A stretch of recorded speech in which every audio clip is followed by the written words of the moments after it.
Hello, hello, and welcome along to another episode of Elsewhither, Tales of the Unchained.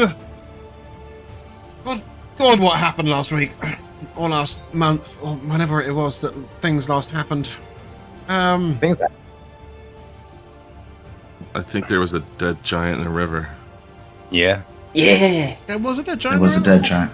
But that, like, what was our reason for walking through the town again? We were just like making our way, and then we left.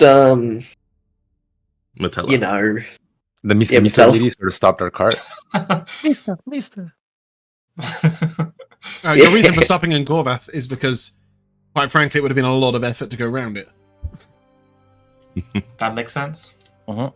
Yeah. And then she was like, the town of good dreams is having bad dreams, and it's like, yeah, well that's like really not good. What gives the town good dreams? The magic stone. Rock. Did the rock have a hole in it, James? Is that how you explain it? The locals call it the hollow stone. Yeah. It's like a basin with holes at the bottom or something. It effectively was like a bowl, right? Yeah. So the rock was complete up to a certain point, but then all in the middle, it was completely hollowed out, and you had all that like sort of mother of pearl, copper, like marbling, all that different coloring at the bottom. And the locals claim that that's what gives them good dreams. Basically, like a really fancy hotel in like the Bahamas, like a big rock with a basin in it, and that's your sink in the bathroom. Mm-hmm. Yeah, big fancy Bahama hotel rock sink. Yes, that is exactly what they've got. That's how I imagined it. So, and it gives them good dreams. You know what didn't give them good dreams? The mill. That was no good dreams at all. In fact, that was mostly bad dreams. Anybody idea where the fuck I put the mill? I made a picture of it and then I threw it in the bin. Yeah, you went to a mill, remember? Oh yeah, it was the old decrepit mill where they had the unit set out in front of it where they would hang all the people. Yeah. It's a nice chirpy place. Why did we go here? Well, we went there to look for the stones that the giant lost. To look for stones. That is it. And what did you find instead? As well, I guess, because you did find the stones. Fake guards. Fake guards to a bandit hideout. Yep. We creeped them out by flying up the wall like a blanket. And basically scolded them and then gave them a farm. That's how that went. Yeah. And then the other thing we did was we went to this place. This was fun, wasn't it? You guys own this place. Yes, the Tower of Ishastar. Which Vel'zekiss is still looking for. Why did I think it was Iluvaz? What's Iluvaz? Ilvash is the damn god of the mind flayers that we just defeated in Fandelver and beyond. No. Yeah, but anyway, I don't know any Iluvas. But Ishastar is the dude that made this tower and many others. One day it may be renamed the Tower of Vel'zekiss, but right now it is sticking as the Tower of Ishastar. Boxxo bought a bedroom so that he could sulk in it. I'm joking. Boxxo bought a bedroom so that he could storm up and close the door behind him. And you guys bought a parlor, which was nice. Obviously. And sat in it and ate. And then you went to bed. And that's where we ended, I think. And thus, where we ended is where we begin. You hear the chirping of birds outside your tower. Boxxo's asleep in his bedroom. The rest of you are just sleeping in the parlor, outside. In like on the stone floor of the 3 different floors. In your own little, tents and hampers and whatever. Yeah. Who's our early riser? I think we've established that it is not Vel'zekiss at some point. I think that was established somewhere. Is that true? Seems right. I don't know. Yeah. I don't know. What's called the morning. I imagine that Corrie would be an early riser just to kind of get food started for the day. Exactly. Mm-hmm. So yeah, Corrie. When you get up, you can sort of begin popping some food on. There's no food making facilities in the parlor. But you can. Oh, I come with my own. Exactly. So you can pop out the front. have an open air fire if you want, or in the the regular stone zone, or you could even, if you were feeling really exotic, go all the way up to the roof and smoke something on there, although that would be highly impractical for serving. Yeah, I'm sure you'll bake some pies. Will you also cook some breakfast? Yeah, I think we're doing toad in a hole today. Toad in a hole for breakfast? Is that not a breakfast thing for you guys? No, that is dinner. No? Sounds like That's such a heavy breakfast. Eggs and bread? No, I think sausage you're and thinking of Yorkshire eggs. pudding. You're thinking of No. eggs in a Oh. basket. Okay, so toad in a hole and eggy basket is the same thing for us. Oh, toad in a Toad in hole. the It's hole like is a- a way different thing for us. Okay. Yeah. We call It's it a the, like, frog in a it's- pond. The egg in the toast, where you like cook it. Okay, that's Eggs in a okay. basket. Eggs in a basket. I like that. You cut the Yeah. hole out of it and then just cook an egg in there. Okay. Yeah, no, definitely not anything like what we would be eating. That's the sheer concept of you giving us sausages, Yorkshire pudding, gravy, roast vegetables for breakfast. Just, Yeah, it's very heavy breakfast. Oh, that looks amazing. Yeah, it's great. It's great. And Yeah, it's then you cover it in amazing. gravy, and you have some veg on the side. Oh, it's a very good meal. Anyway, I think eggy this is what for basket. For breakfast, go ahead, give me a cooking check. Let's see how that pans out. Should use that more often. Let's see how. Well, your that's cooking going to be pans. a nat 20 for a 28. That's a good breakfast. We know what happens with that. That is a crazy good breakfast. Mhm. That is your regular max HP buff, which would be 12, doubled. 24. Oh boy. Yeah, Hennick crit once in the entire duration of Elsewhither on his cooking buff, and you guys walked around with 38 increased max hit points. It's It was a good day. it was a good day. You fought an earth thing. It was one of the way the past thing number 18. You guys fought a big earth dude. Yeah. So yeah, plus 24 max hit points. Plus 24. You all come down to the smell of lovely breakfast. I imagine Boxxo, having gone to bed first, probably comes down first. Sure, yeah. And yeah, Corrie, Boxxo, sitting just the two of you. Breakfast first. It is permitted to roleplay with Josh's character, despite the fact that it may change at some point. Feel free to talk to him about his sadness. So, just for a time frame, like, it's probably today that, like, Boxxo is leaving us. 37 minutes, 14 seconds. No. I haven't got a fucking clue. It depends on what you do. Okay. Yeah. There is a point Cool. somewhere where you may approach a thing, and spoiler alert, Josh may change character. Yep. But for now, Cool. it's Boxxo all the way. How was your new room, Boxxo?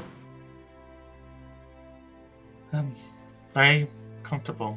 It's I don't know if it was worth the gold, but it was comfortable. I mean, sometimes our own comfort is worth a little extravagance. Sure. I don't know. I feel like maybe I shouldn't have wasted that money on something like that. Well, regardless, I do think you're worth it. It's difficult, isn't it? Well, When you get to the point where you wonder if you're gonna have to say goodbye. I've been there a lot over the years and have seen the look in people's eyes that, maybe our time isn't gonna last forever.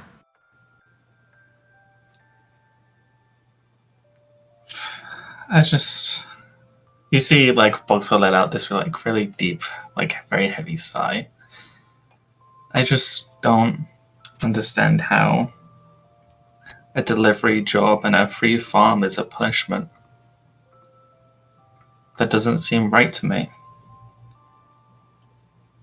That's fair, and maybe it's not right. Maybe in the end, those those guys will end up doing more harm when we send them to another area. But I like to think that sometimes maybe a little kindness will show people a better path. And who knows? I guess it's out of our control now. Yeah, it is. Anyways, I hope that you don't hold it against me. I appreciate you. Thank you. That means a lot. Is that toad in the hole you're making? It is. Some people call it eggy in a basket.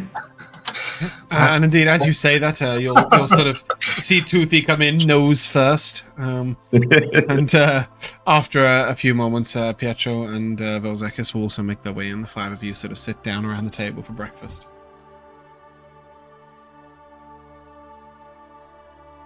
Good morning, all. Morning.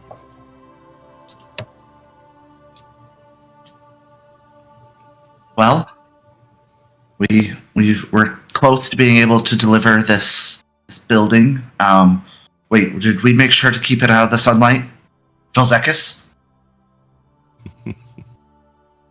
I don't think I was ever carrying it in the first place.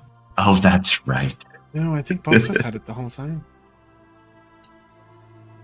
If that's the case, it's lived in a very dark room for the past however many hours. Yeah. And that is indeed your primary port of call. You camped a little way away from the mill, a little way away from Giol itself. But, close enough to make your way easily. Following morning, just over the bridge, and that's a lot of miles. I don't think it's actually accurate at all. But yes, you can ride over in a matter of an hour or two once you've collapsed the tower. Speaking of riding, I just had a really quick question. Yeah, I just had a quick question. What did we do with the horses while we were in the tower? Did the tower have like a stable at like the base or something? Nope. You just tied them up, left them outside, chilling. Okay. To a couple of trees. I need to get a collection of apples so that I can be feeding them constantly. Mm-hmm. As you, you do know that there is the possibility of upgrading the tower to have an outdoor area and potentially a stables, but certainly not right now. So yeah, you guys can get out, carriage up. The servant doesn't think that's a great idea defense-wise, right? Even something like that, or just in creating the outdoor space in general. He was saying that you can modify as much outdoor space as you like, but he didn't suggest creating more entrances to the building. So the stables wouldn't have an entrance; you'd only have the one door. He personally didn't like the idea of, for example, having a balcony in one of the bedrooms or having another door come out. You can be done. It's just, from a defensive standpoint, should you at some point wish to try and withstand a siege, having 27 points of egress is not ideal. Fair enough. Is everybody ready to head out and pack up and get that tower back down to a rod? Sure. Hey. It's comfortable in here, but... And you went for press tower, which sort of makes even more sense when collapsing than when enabling. Do you use the same command word for both? I mean, yeah, why not? It's just a toggle on and off. It's going to know it doesn't become a building again if it's already a building. Yep. Yep, that's pretty sensible. Cool. With that, you guys can collapse down and head into the lovely town of Giol. Oh, I knew there was something I didn't open. Bear with me a second. I went to describe Giol to you and realized I don't have that note. Yeah, it is pretty. It in fact is renowned for being pretty. Giol is, or was once the proud outpost of a riverfolk tribe. During Emperor Kiazan's sort of expansion, it's turned into a sort of a marker for where really it was one of the last towns, one of the last big towns that was taken over. Prior to Emperor Kiazan's incursion, Jill remained independent even from Tamrakas, to which it is quite near. Tamrakas is the power of the region, but Jill was a fiercely independent little town. And now as you come in, it's a quiet, fortified town bearing scars of occupation and resistance. Despite its beautiful riverfront and its tall spires rising up, even as you approach, you'll note timber palisades still being charred from past assaults, and the watchtowers are way more manned than you'd expect of any town at this point. For a town of only 1,100 people, it's well fortified. You'll note that as you're coming in, the river is the central point of everything. And it doesn't take you long to note a very large empty space along the riverfront. Sort of 2 buildings wide and 3 or 4 buildings long. You can see a very squat, simple wooden structure has been put in place. And there is a bell on the floor, a huge bell on the floor, on the ground, that looks like it's waiting to be put into place. You can surmise that this is where the Temple of the Constellation once stood.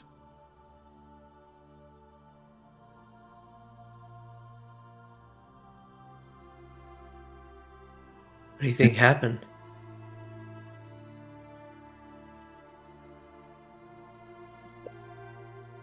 Did they tell us what happened to the old one? Because I know we talked to the priestess, and she was telling us that they were rebuilding it. Only in the vaguest of terms, basically saying that in the continued friction within the town, there was an element of sort of different infighting, a bit of an in-town war, and there was vandalism, and then somehow the entire Temple of the Constellation was torn down. Like it was demolished. Well, as you look around, you will note that the previous building was mostly built of wood, and you will see cinder marks, burn marks all around. Pietro will know that it doesn't take much for a wooden building to go up in flames and collapse. Corrie will kind of like look at his arm and go to Toothy. Do you feel a sort of energy crackling? It feels like the city is almost ready to tear itself apart. I feel like I'm in a thunderstorm almost. I don't know if Genasi have hairs on their arms, but like the other two, I can't be like, are the hairs on your arm standing up? Because it feels really tense in here. Yes. No, I think when Earth Genasi feel rather tense, water begins to run down their rock-like skin. They sort of sweat rivulets. Yeah. I just look a little damp, like super tense. He just turns into a temporary waterfall. Bit of moss. Yeah.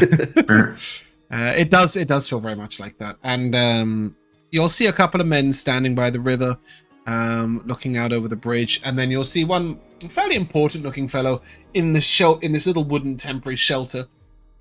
He's got a sort of well-polished breastplate, not one of the river guards that you met before. He's got a sort of very shiny silver burnished breastplate and a little red collar and blue cape.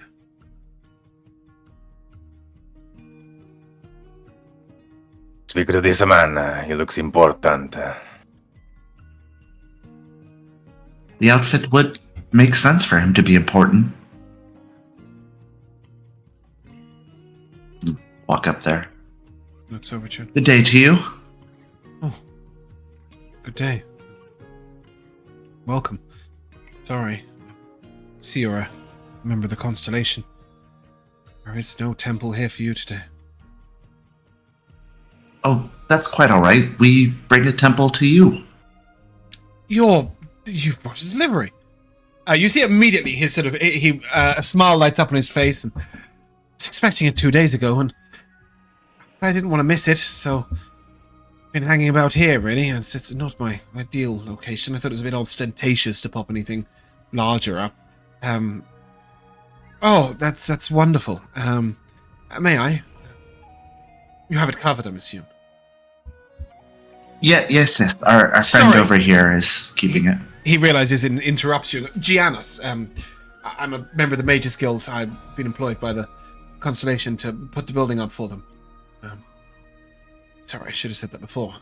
And you must be, Corrie. He hesitates a moment. Oh, what happened to Father Jacob? I don't know. We were asked to bring this from Metella. I don't think we ran into a Father Jacob. I've been having problems up and down the rivers with banditry. Perhaps Father Jacob didn't quite make it to Metella, or made it there but is not well enough to travel further. I'd be very grateful if might take the seed. Yeah, I'll hand it over. It's currently wrapped in my blanket. Yep, he nods and smiles, and that's wonderful. Thank you. Would you like to watch? It's quite an exciting happenstance. In my opinion. Is it scary? Perhaps from a safe distance. Perhaps across the river. You'll get a great view of it. And you see him sort of waves his hand and banishes the little wooden structure that sort of almost like flies off into the distance out of the spot. And he places the blanket quite reverently upon the ground.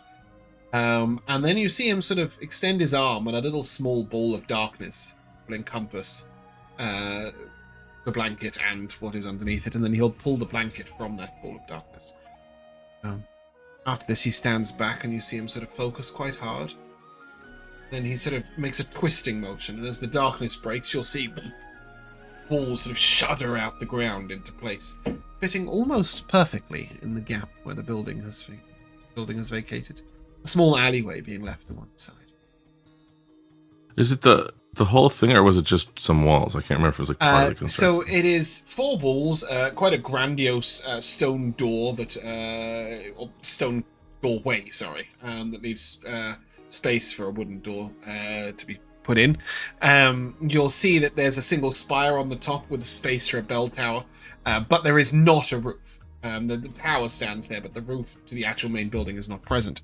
And indeed, you'll see why he is being employed pretty quickly, as he will begin from a large set of block of stones that are on a barge in the river, start to build the roof using magic. Extending his will and maneuvering the stones over and placing them in place. And then you'll see sort of as they solidify and all turn into one single well-tiled roof. And finally, he will take from his pocket 2 very small acorns and place them either in the doorway, sort of one on either side. And then he takes out what looks like a sort of twisted brown wand with a little bit of greenery around it and points it at the acorns. And they begin to grow, looking first like trees until they fill the whole gap as 2 wooden doors. And then you'll see marks of oak, and then finally 2 bright silver stars either side of the oak placed upon the doorway. And he will look over at you, looking very proud of himself. And smile. And you can come back over this side now. Not realized such a powerful wizard was in this small town. You're very kind. I've travelled a long way to be here today. I owed a favour to. I want to call her Sister Gabriella, but that's not right. That's from something completely different. I don't even know what. I don't know. There is. I don't know who Sister Gabriella is, but she ain't this person. Oh, I think that must be In Fendelver? Yeah. There's The Shrine of Luck, the sister. Yes, that's who we've turned calling Lady Timora. Yes, that is her. No, Sister Aralia. He owes a favour to her here. He'll say, she's only got a small congregation, but she once helped me in a time of dire need. Well, From where do you hail, Giannis? For the last couple of decades, Starglimvar. But prior to that, I'm from the Far East. I was born and raised in Galvinia, capital of Kalan. And you know Kalan's one of the biggest cities in the entirety of Mazrea. Yeah, you would have heard of it, no matter where you're from. Even Toothy would have heard the name Galvinia before, at least once somewhere. Hey, I know that one.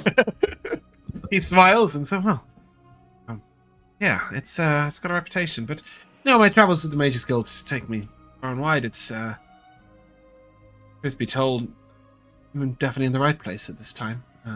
Post-war, there's a lot of places need rebuilding. It's a shame that the war doesn't quite seem to have ended in this town."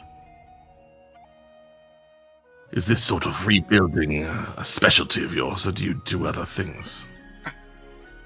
Was a battle mage long ago, but now all my magic is turned to creation and rebuilding. I've not. I'm a mason by trade. Oh, that's wonderful. Seems though now I'm more a battle mage than anything. He smiles, and isn't that the way of it? The road of adventure will take you. And maybe one day you find a peaceful retirement like I have. Long away, of course, he smiles. Just to clarify, he looks about 25. He is definitely not elvish. He's definitely human, or humanish, but he looks like in the absolute spur of his youth. But he's already talked about, like, he's been a couple of decades of just since he left Galvinia. You can tell he must be really either quite powerful or has a good stock of potions somewhere. So he's worth a lot of XP.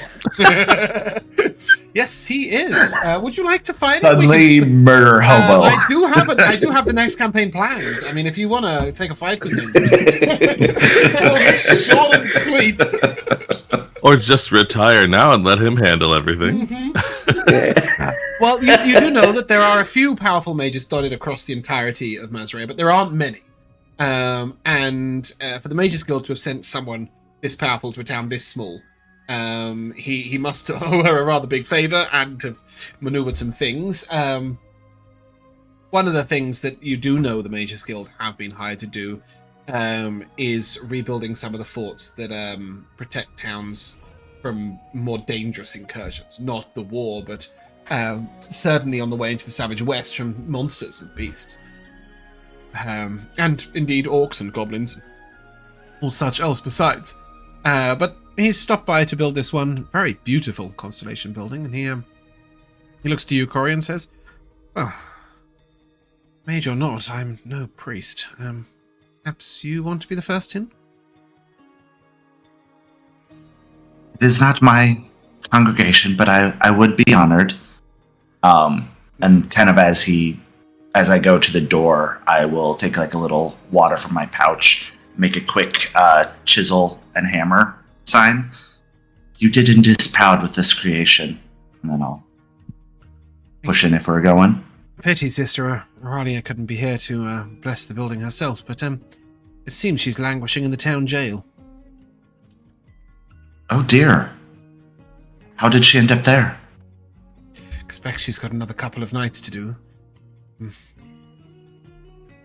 She, well, like all of us, would have been in the town for any period of time. I mean, even myself, I've only been here a couple of days, but it seems that many people have broken up the fighting with as much force as those who have been involved in it. I believe Sister Aurelia laid someone out, a member of the government. She was quite pleased with herself, but she finds herself languishing in the town jail, so it should all come to a head later this afternoon. There has to be an announcement in the town square.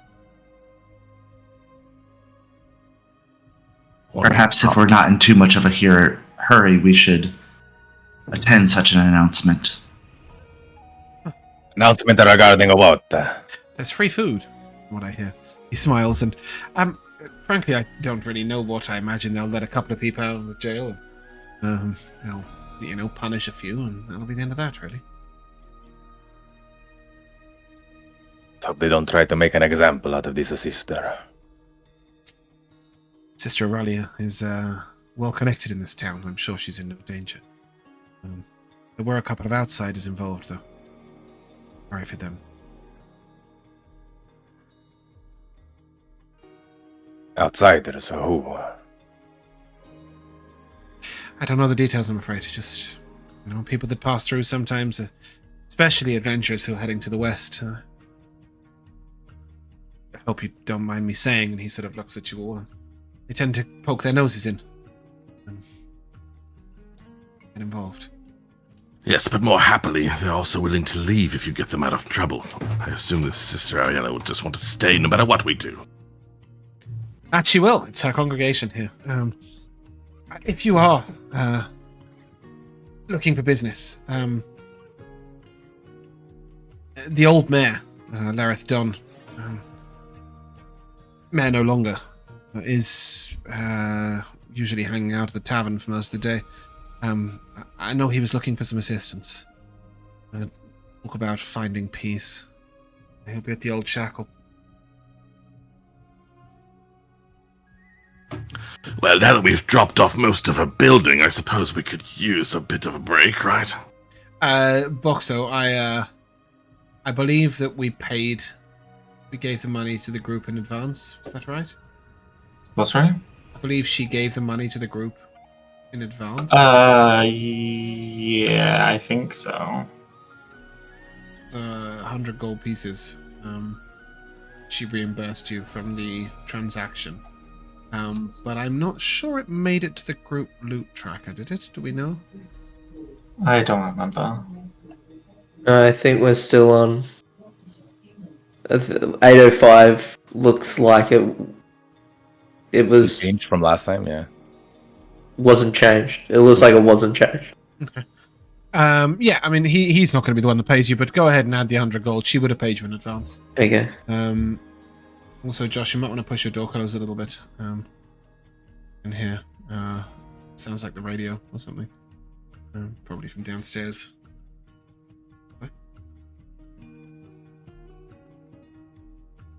Yeah, so he mentions that the old mayor,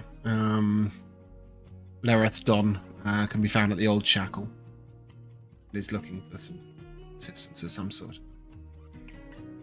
Other than that, he sort of smiles at you and, well, should we follow your companion in? With that, we'll head in behind Corrie. And you will see that there is a simple stone altar. And as is the wont of all constellation temples, along this altar is a sort of conglomeration of the constellations all the way across from left to right. Each different constellation in its little depiction. They tend to look a bit more like the item that they resemble than actual stars, although you do see the glimmers of stars coming off of them. But you'll see whether it's the shield of Sebastian, the hammer of Ornax, I think, or Indus, whichever one of them is the hammer. The plow of And this Norma. is the forge one. Yeah. So you'll see them all in one sort of length, and a small sort of stone rise comes out of it, like a little bowl almost, that you would know is where the priest would tend to his congregation from. Other than that, though, the walls are bare, the door is unstepped upon, there are no pews, no furniture at all. There's space for windows, but no windows are being made. And it's a strange thing. I think for all of group, if you have set foot in a temple at any point, they tend to be old structures. Many ancient, even repurposed. There are many grand temples that were once to some other god who was lost in time and replaced by the more recent constellation.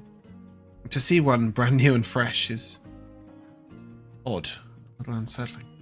How does Corrie feel? I think it would be unusual, as you said, to see one like this, but also he sees a lot of potential in it. There's no congregation here, but there's a good foundation for it, and perhaps in the coming days it will maybe dispel some of the tension of this city and bring the group together. I hope so. Forgive me if we know this, but I'm going to ask it of Pietro because he would have a sense of it. Sort of going around just looking at the walls and some of the things that have already been made into them, the constellations and whatnot. Pietro, can you tell if this was just created by the magic, or was it built by hand and then shrunk for us to transport? Pietro will run his hand across the walls. There are no seams. No marks. Are there any like tooling marks? Yeah, like nothing like that. No marks or tools. No cementing. In fact, the stone is as if it is one stone. You can see engravings made into it. But again, by no tool. No, this is a creation of pure magic. This is solely magical. No human hand touched this stone. It's impressive. I wonder whether you, being both a wizard and a mason, which you would prefer or be more impressed by. It's a shame, to work with your hands, to shape the stone. To me, that is more impressive than conjuring something of magical energy. But the wizard in me knows that this was a great feat, something far beyond my capabilities. Ironically, I think you've actually just hit the level at which you could do it. I thought fabricate. Spell, however, I know, but I thought that you needed to use natural materials to create it versus like. And you would know that absolutely this was built of natural materials. Okay. They gathered all the natural materials in one place. They then used a very large-scale fabricate spell.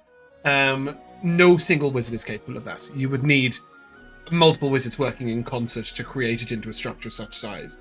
And then one single wizard would then, perhaps make the engravings, finalize it out. The real magic is then collapsing it into a seed. That right there is sort of level 7, level 8 spells. But the actual creation of it, you'd have to do it in 5-foot blocks, to do it just as one person, as would the original wizards who built this. There were just multiple of them.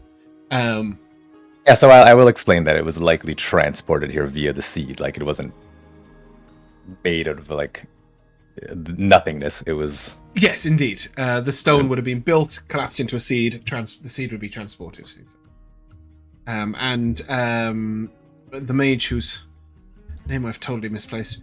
If anybody has it written. Giannis, thank you. Yes, like this. Giannis will sort of say, well, yes, that is exactly correct. It would have been built at the university. Mazrea. Expect.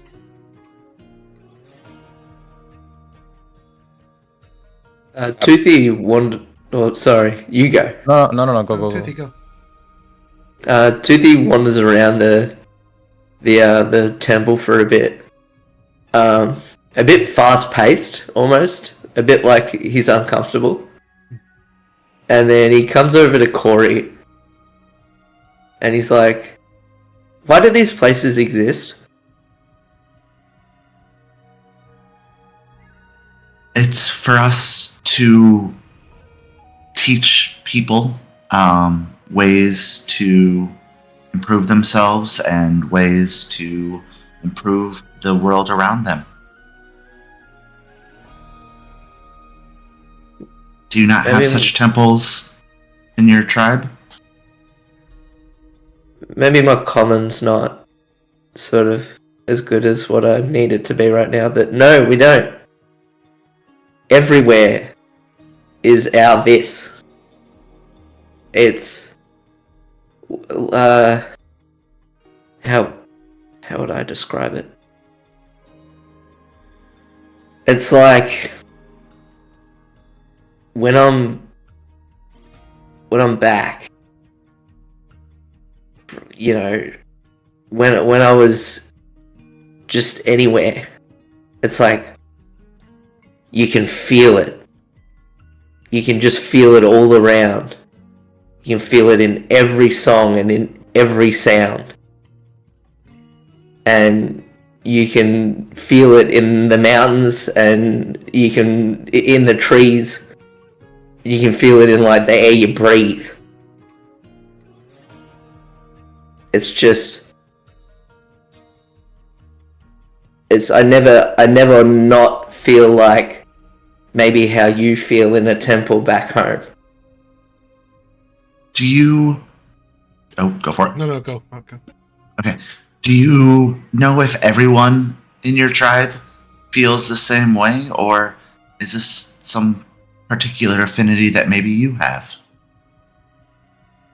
I grew up to believe that everybody felt this way. It was the land itself. It was the earth. Which we sort of have a name for the earth. Just to Like- tell you, Jack, you'd also have a name for what is called the magic of the natural world. So this sort of the magic that's found everything is called Ka SLM Shakar, which I've just written down for you. And that is Alright. sort of the magic that is everything, and the everything that is magic, referring to nature, basically. Sorry to interrupt your lump with Lord Dump with your lump. Yes, your Lord Dump with my Lord Dump. But I thought they would both go together. So there's two words that come to mind that I don't think translate that well in common.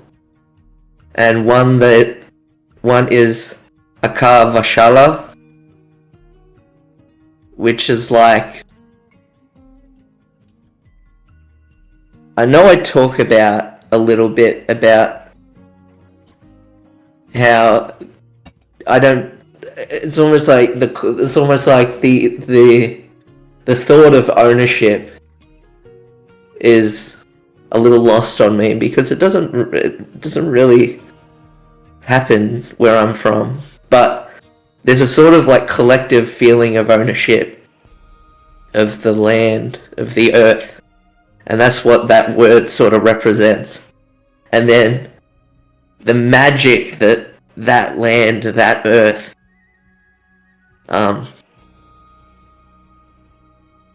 sort of comes from, is known as Ka SLM Shakar. And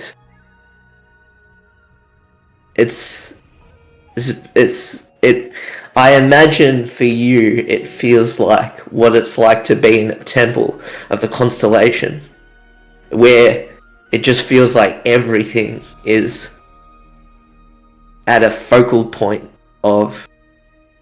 But that's the thing. It's not a focal point for me. It's everywhere.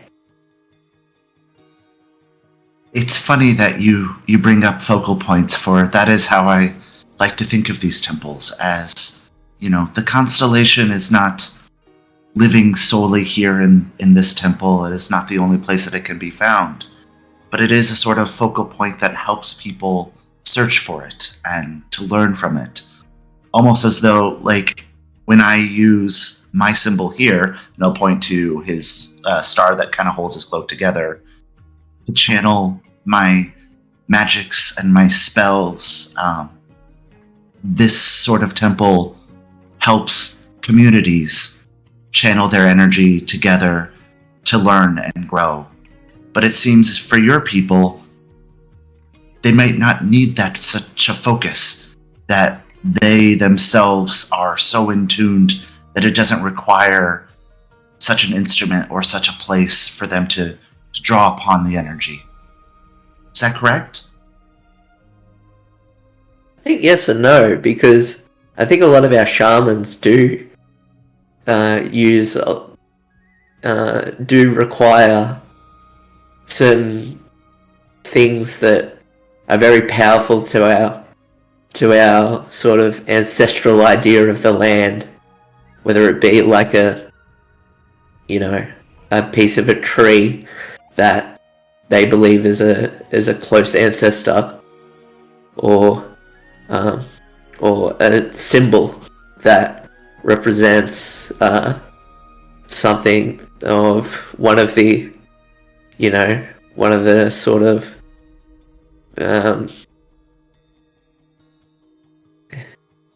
out of this world. I don't know really the word in common, but I guess divine beings, sort of like the great emu and the rainbow serpent and such. But yeah, so I guess I can understand it when you put it in that perspective. So thank you. Giannis Thank you. will look over to you, Toothy, and say, are you from the West? Yeah. Found that in my visits to the West, brief as they were, small villages, smaller towns, not even towns, and many of you congregate at a central hearth. Temples in towns and cities, Mazrea, places for people to congregate when they are seeking those moments, when they're seeking someone else of the same religion, when they are seeking healing, shelter. They're the wise woman's yurt, but for countless hundreds. Okay. It's about the audience. Sorry, I couldn't help overhearing because it's a big empty building. I'm not very polite. That's alright, I wasn't trying to, speak silently. I assume this conversation was happening with you all sort of fairly central to the building. Yeah. I come from the West myself, and I was, of course, able to touch magic quite alone in those regions, as I do everywhere, but there is something, I must admit, about an audience experiencing something together. I've seen it in their eyes. If I do a trick for one person, it never has quite the same effect as if they all see it at once. I don't know how that sounded so different to what you said. I think it was something to do with the phrase "touching my magic alone." Exactly that. We both saw the same thing. It's much better when we all touch it together. Was sort of what I heard. Self-reliant. Whatever needs to be done. But yes, It's my favorite Divinal song. But certainly, yeah. I mean, you will have all felt that moment of sort of audience view. Jana sort of looks awkwardly, and I don't mean to push you out, but I must lock the doors, and I'm safekeeping. A little pointless when there's big gaps in the windows, but at least they're high up. No, we must be on our way as well. Thank you for letting us see it, Giannis. This was truly beautiful and a very special place. Thank you so much for delivering it. A pleasure. With that, he will head out, and then moving behind him, you will see him cast the arcane lock spell on the door. What's the plan? You guys want to head to the old shackle to find out what the mayor wants, or just grab some lunch in? There's a little restaurant and also what looks like to be a very brand new tavern by the water called the Ember Table. If you prefer to grab some food elsewhere, there's also some stores smattered around if you want to wander about. Anything in particular that you guys want to do? Actually, I want to ask Giannis real quick. Are tensions that high that you need to lock a big empty building? A temple, no less, where people would normally be welcome. They burnt down the first one. Perhaps the reconstruction is premature. I hope not. Certainly, tensions are extremely high.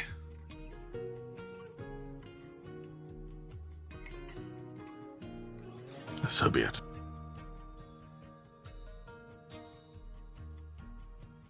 The tavern, then?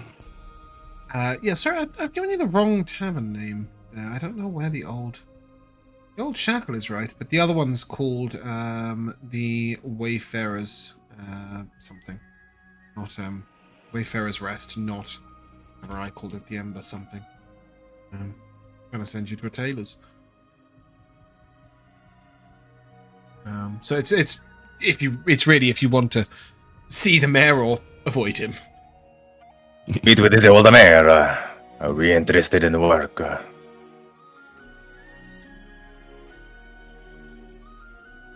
Always. There you go. And then we'll see what he has to say, and perhaps this rusty shackle will have a decent meal. It's not the rusty shackle, it's the old shackle, but it can be rusty if you want. There's no harm in The old speaking with rusty. him, but- Sorry, And I look Vel'zekiss, at what did you everybody- say? There's no harm? There's no harm in speaking with him, but and then I look at everybody very carefully and say, just because we hear what the work is doesn't mean we have to do it. Yeah. This is the fair. How else do you make money? I'll just take work that's more to my liking somewhere else. Go to an ancient mine. Okay. Take it out. But yes, as you guys head on round to the town square, you'll see the big town square. There is it's absolutely empty. There's no one out and about. And you'll see the old shackle. And indeed, as you get close to the door, go on. Sorry, before we get there, is there like a guard presence in the city, or like? Yes, heavy. So you'll see the river guard. They've got these bright silver breastplates with the silver dragon's wing over the river that you saw impersonated before. And they're at many street corners. They watch you. They say nothing. But you'll see many of them have cudgels and or maces, as well as, they're in their full armor, shields. Yeah. So I think as we were walking, Pietro would sort of want to pull Boxxo aside a little bit and sort of like, Boxxo, Yes. you think it worth a while to notify the authorities of the bandits' hideout? You do have a piece of paper that details the other 46 of them, was it? Wait, what was the question? Is it worth notifying the guard of the other 46 bandits and what they're up to? I mean, Jets. I think so. I mean, they're doing something unlawful. Who knows who they're hurting with their banditry? We will do this. Perhaps after we meet the mayor. Okay. Thank you. If we do that, perhaps we should maybe knock on their breastplate to make sure that it's real before we hand them the list. Assuming that they wouldn't be offended by that. You may assume wrong. Corrie, you have to jump to do it anyway. Someone get him a step ladder. As you arrive at the tavern, you can already hear the sounds of shouting coming from inside. I'm not going to shout because that would be obnoxious on Discord. But you will hear one party seems to be exclaiming, there's nothing to be done for it. He's too far gone. There's no way to prevent it happening. And the other man says, might as well line up the gallows and have us all hang from them. A little bit of peace would go so far. And then finally you just hear, will you shut up and drink some ale for once? Over the top of them all, probably from the innkeeper, and then they all go silent. We awkwardly enter. You see an old man, an old dragonborn man, copper dragonborn, with sort of a lot of wattle, almost congregating to look a bit like a beard. Like face standing frill. on one side. And on the other side is a very tall, muscular woman. She shows she's wearing sort of a blacksmith's apron. She shows sign of being at the forge this morning. And it's definitely these two who are shouting at each other. And then behind the bar, you see the man that shouted is a gnome. And he's sort of stood up on a stool behind the bar. And he's bright red in the face. sort of grey beard all around him. He looks over and, customers, come to do customer things. Lunch? We would see the menu. Not much of a menu, if I'm honest. I've got Actually, that's not true. I might have a bit of a menu. No, is that true? No. He literally has stew or meat and bread. That is it. He also has ale or wine.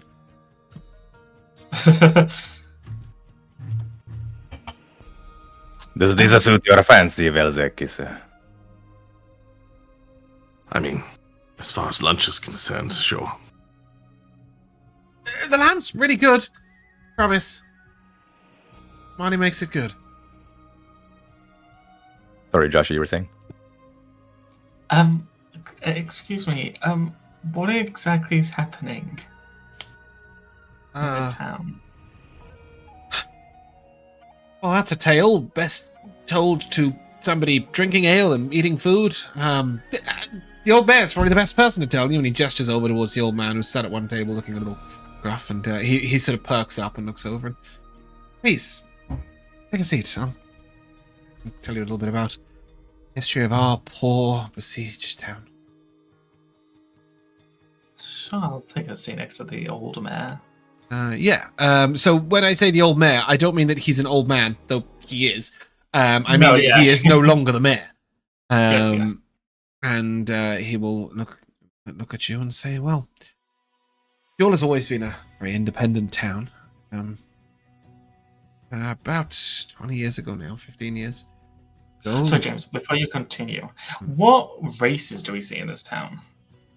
In the town so far, you have seen mostly Dragonborn. The woman is human-ish. She's very tall and very muscular, but she looks like a human. He's a copper Dragonborn. There's a gnome behind the bar. You saw the human mage. The river guard, for the most part, are Dragonborn. Are they chromatic or metallic? A mixture. You didn't see any green Dragonborn, but you got of course, yeah. in that sense. And neither any gold Dragonborn. Okay, cool. The old mayor sort of looks at you and we held out against Emperor Kiazan for quite a long time. It was part of the resistance. We lost the town about 20 years ago. And for a while it was difficult. It was civil war. But part of my role was to find a way of administrating and meeting with the vizier, Drazen Kur. He's a good man. Despite the fact that we were on other sides of the battlefield. And we found a peace together. Found a way of bringing the town to heal. And indeed of healing the town. Buildings were rebuilt. Fuel was stronger than ever. And it held that way for almost 20 years. About 4 months ago, when the Emperor died,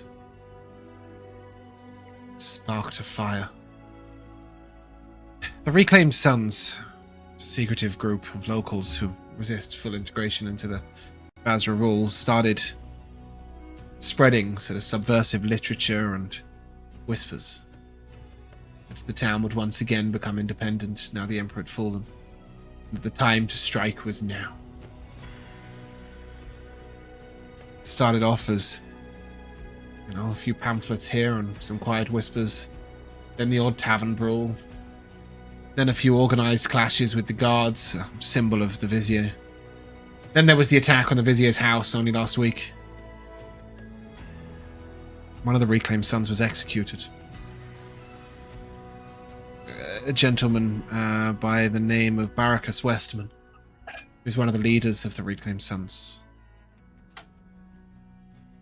I don't think he meant it, but in the battle that ensued after the sabotage of the Vizier's house, he swung a cudgel for a guard and hit him a little too hard. Killing a guard couldn't be ignored. But the River Guard decided on a public execution in the middle of the day. Invited the whole town to see an example made of the man. In the last 7 days, the riots have been nightly. The jail is overflowing. Our very own priestesses finds herself in a jail cell. If I could just get the leaders of the Reclaimed Sons and the Vizier to come together in a conversation, discussion could be made, but with no real words coming from Mazrea itself, from the Chancellor, no guaranteed answers as to whether the town will be let go or kept under rule, whether the war will... I mean, the war is temporarily stopped, but some are saying it will resume and continue, and some are saying it won't, and some are saying that Mazrea will relinquish some of its rule, and some are saying that it won't, and with no real lines drawn, it's just getting worse and worse. And the woman, blacksmith, will chime in, and not to mention that the Reclaimed Sons are planning revenge. This very night, I believe. A couple of outsiders got mixed up in the brawl last night. There was a young gentleman, an angry fellow, a dwarf. Really, I think he was just spoiling for a fight. Swinging fists both sides. And a couple of more peaceful fellows tried to break it all up. But I think they were a little too forceful in their subduing. They found themselves in the town jail as well.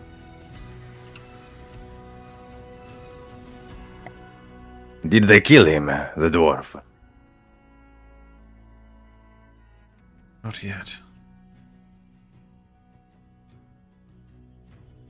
I fear there's to be an execution this afternoon.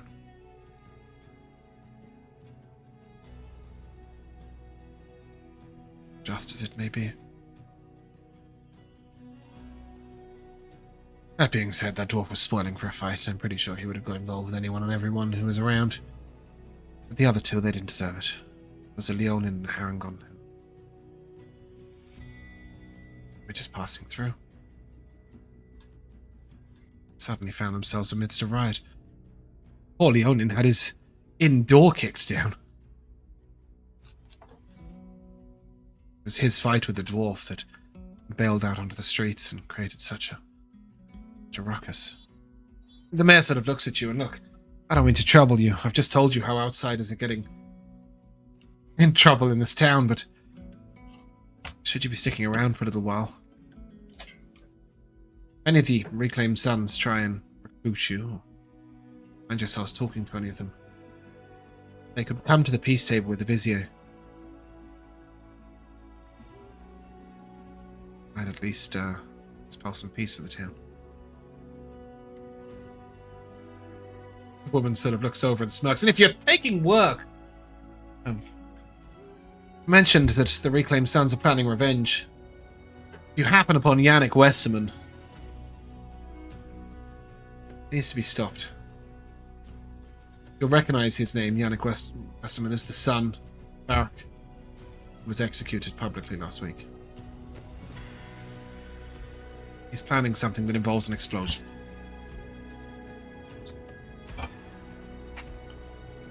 Sorry, did you say this guy was...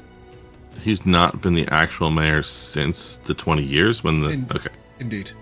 Well, he said that at first his role was helping bring peace. So maybe his administration continued on a little bit, but certainly he hasn't been the mayor for at least 15 years. Right. It's not like he was the mayor while they were like over him. It's just no, indeed, exactly that. They deposed him. This is awful, right? Explosions. That's not going to help anyone. Indeed. Neither will a public execution. Is that a real thing?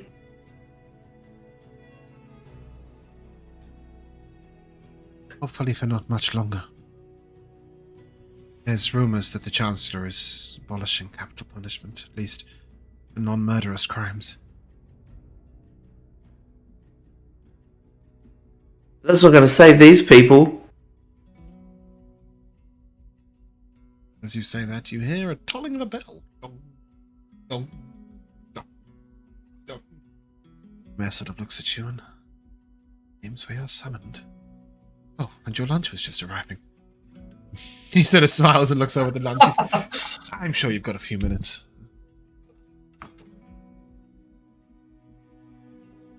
I'll start eating. The gnome will come over, and you'll see two unseen servants carrying the trays out, and he looks over and eat up.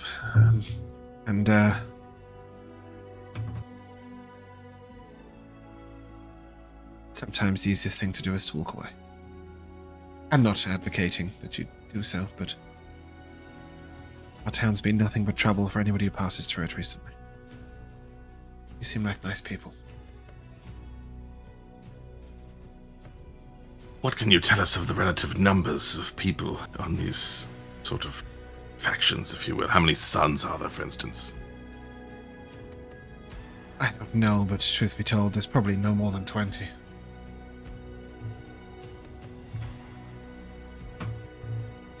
There's many sympathetic citizens, myself as well. Taxation under Vazran law has been pretty bad all the time, but it's got far worse since the end of the war. And, I've lost a lot of business since the end of the war. There's no countless soldiers passing through on their way to battle. Sort of see their point, and that's the problem. A lot of citizens do. But it's no more than 15 or 20 troublemakers.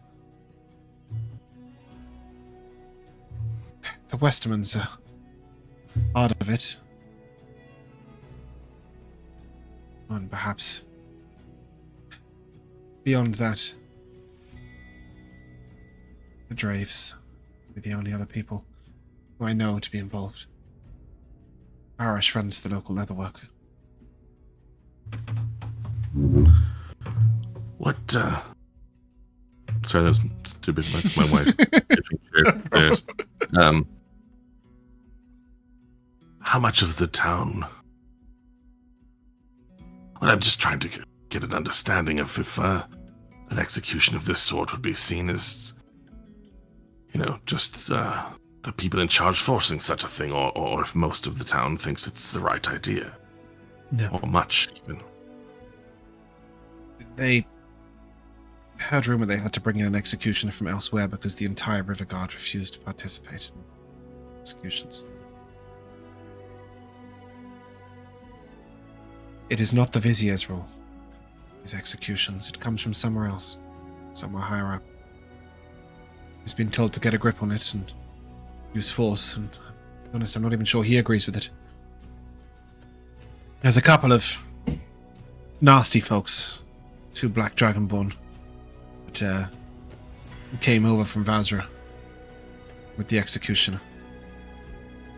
They seem to be running the River Guard. Indeed, perhaps even running Vizier's rule.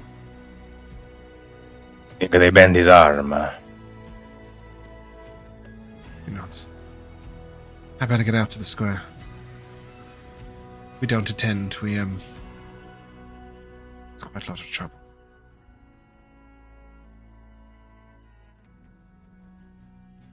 They've even asked for the children to attend. Anyone over the age of 6?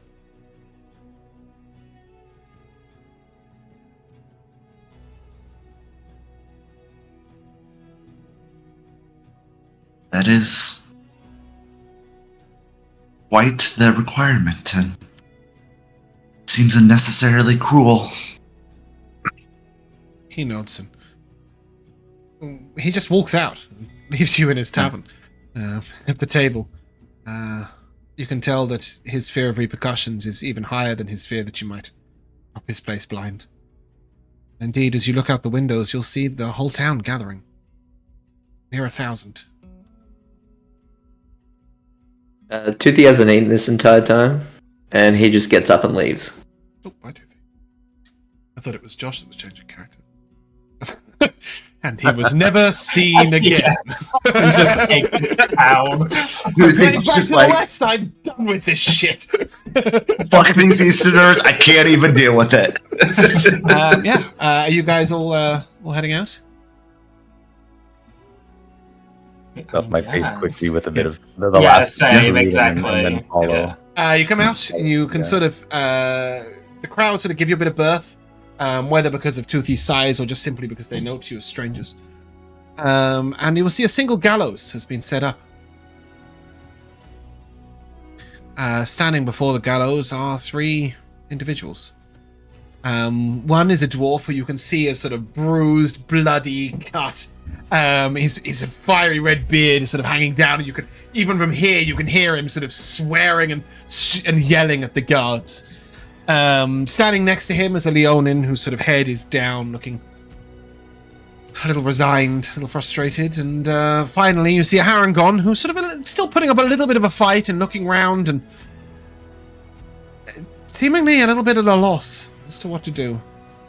And you hear this sort of...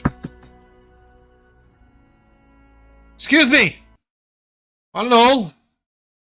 Thank you for gathering. You see a bronze dragonborn step forward onto the gallows, which he is using as his stage to speak out, which I'm sure you can note the irony of. Are you guys going to... How close we are. That's what I was about to ask. Are you guys going to attempt to wheedle your way through? As you guys come out, you see Toothy already striding through the crowd. Up ahead, there are only 1,000 people, and they're spread out very wide, so, at most, it's sort of 20 or 30 people deep. I just want to be within the range of various spells. Do you, Joe? Oh, I'm sure that could be arranged. Yes. You guys can make your way almost to the front. You'll be behind a couple of the most exuberant people. You will see one man in his early 20s who you can see has a sort of... He's got a wooden stick wrapped in cloth behind his back. And then in front of him, you see a few guards that are pushing people back. They don't seem to be giving it a huge amount of effort, if I'm honest. They're sort of, they don't look happy with this job.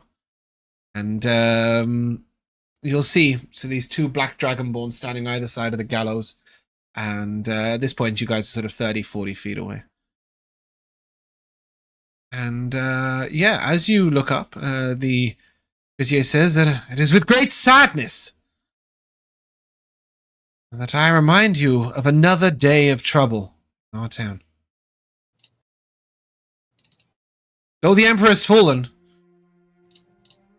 we who fought in his name believed in his vision. Education for all. Welfare. Peace between the towns. Mutual benefit. That is not the town we are living in now. Yet again, disrepute was brought upon our town, and outsiders saw fit to wade in, laying fists about. And weapons.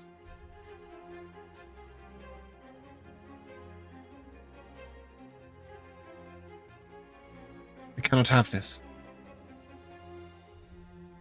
Their role in last night's battles.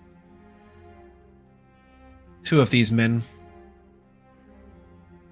killed someone last night. Whether in self-defense or not, cannot be allowed to stand. Leonin, step forward! And as the Leonin steps forward, the vizier sort of looks around and... Your role in the crimes of last night, you will pay 50 gold pieces. If you cannot afford it, you will work for that gold and pay it off in our town. I understand that you were disturbed in the night. You were rightfully afraid.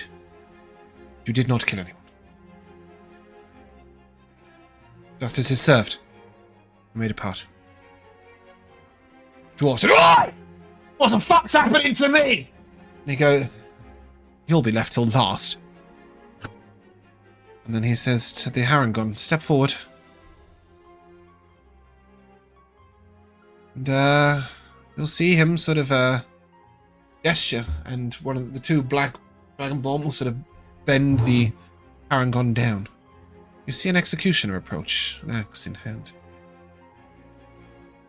You are to be executed for the killing of Marcus Ospir. As you claim self-defense, you will not be hung like a peasant, but executed by the axe.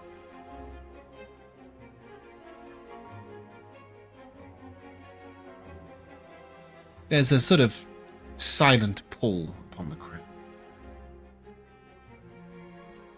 As the executioner sort of steps up to the gallows, you hear a few shouts of, "He didn't even mean it! He's just protecting himself! What does our town come to? This isn't fair! This isn't justice!" With you, what the hell are you doing? I'm looking around, seeing all the distress and the tension, and I'm just thinking, what am I going to do? What am I going to do? And I don't know. And I don't exactly. He doesn't exactly know what he's going to do, but he's looking at his hammer, and he's looking at that axe.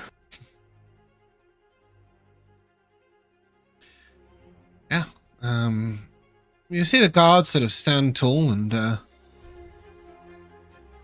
there is this moment where the guy who was holding that wooden stick behind him sort of reaches out, and you see him light the torch, and he throws it at the gallows. But as it burns a little to the side of the gallows, he doesn't quite hit. Shit. And then he begins to make his way a little to the side. You see two of the guards sort of come forward and they hook him out. This man, and they sort of, one of them yells sort of right up in his face. Just yells, "Yannick Westerman, enough trouble from you! You will stand and observe. You'll be executed alongside them. Enough of us have fallen in trouble with you." Go ahead, Pietro. Say, where is the thing that he threw? It sort of landed 2 feet away from the gallows. He didn't quite get it there. But it's still there? Yeah, it's just a torch burning. Okay. We're sure it's just the torch burning? Yeah, it's not close enough to catch the gallows, and realistically, even with the oil on it, it probably would have taken a good 10 or 15 minutes for the gallows to go up in flames. It was a pretty futile plan. Because we heard talk of bombs and explosions. I didn't know whether it does not seem to be that. Gallows explode, or you wanted to nudge it into the gallows. You were told his plans for explosives were tonight. Toothy, as you're looking around, a little unsure what to do, you notice that because of this guy throwing the torch, the guard has completely thinned in front of your section, and various people begin to surge forwards, and you feel yourself sort of almost carried forwards with them. The Vizier sort of stands once again as he steps away from the gallows. He raises his hand. "It is justice that will be served. Stand down and observe. And let this example be to all of you. Fall under Vazran administration." With that, once again, the Harangon's head is sort of bent forwards. The executioner will raise his axe.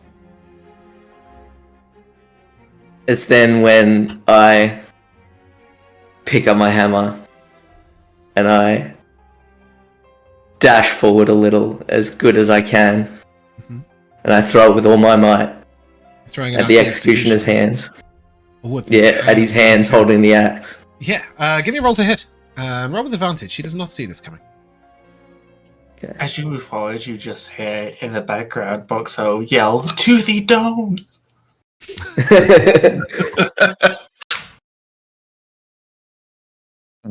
I'm glad there was an image of this because I had no idea what a Harangon was. It's a rabbit. I don't know what we're talking about here, guys.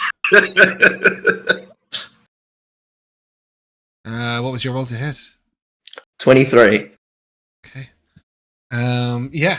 as your hammer sort of blasts from the side, it hits through the executioner's arms, his axe drops to the side, and then you see him crash into the side of the gallows. This is the least intense building I've ever heard music do. There we go. As he sort of crashes into the side of the gallows, you see the whole gallows begin to sort of collapse sideways. You see the Harangon sort of fall under the side of Or he gallows. falls, actually. Can I use my telekinesis to sort of pull him a little forward to, like, perhaps not get crushed under the gallows, or the collapsing gallows, or become trapped? You try and reach out, but you're not quite within the 30 feet that you need to be. You see the gallows sort of tip to the side, and as the shadow of the gallows falls over him, you see his cloak sort of swirl, and then he's gone. Oh, save me the trouble. Very good. As this happens, sort of a riot breaks out everywhere. You see people begin to sort of swing punches at the guards as the guards begin retreating. You see the old mare sort of clamber onto the top of the tilted gallows. Please. Starts sort of waving, and nothing's coming. And you see the vizier walk over to him and hand him something. And suddenly the mayor's voice sort of rings out, "Please! It's not what our town deserves. Peace! We will have peace!" And at this sort of pleading, you hear the crowd go quiet. There's a moment to stop, gasp. And as you all look to the left, you see Toothy surrounded by 3 or 4 guards. Everybody else has gone quiet. Toothy, as you look to these 4 guards, sort of flanking you in 4 corners, you see one of them sort of pull his face veil down. You see a Tabaxi looking back at you.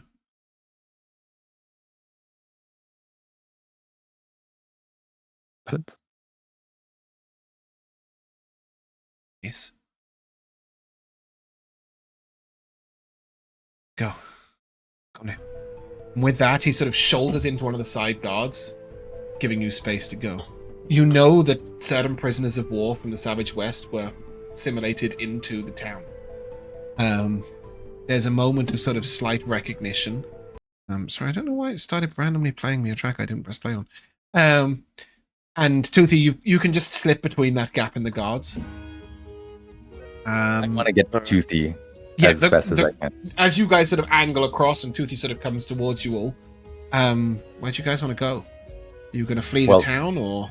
Before anything, Pietro is going to lay his hands on Toothy and cast invisibility. Great, I love that. Okay. At this moment, you hear a major sort of kerfuffle going on as the dwarf is sort of battling 2 or 3 of the guards.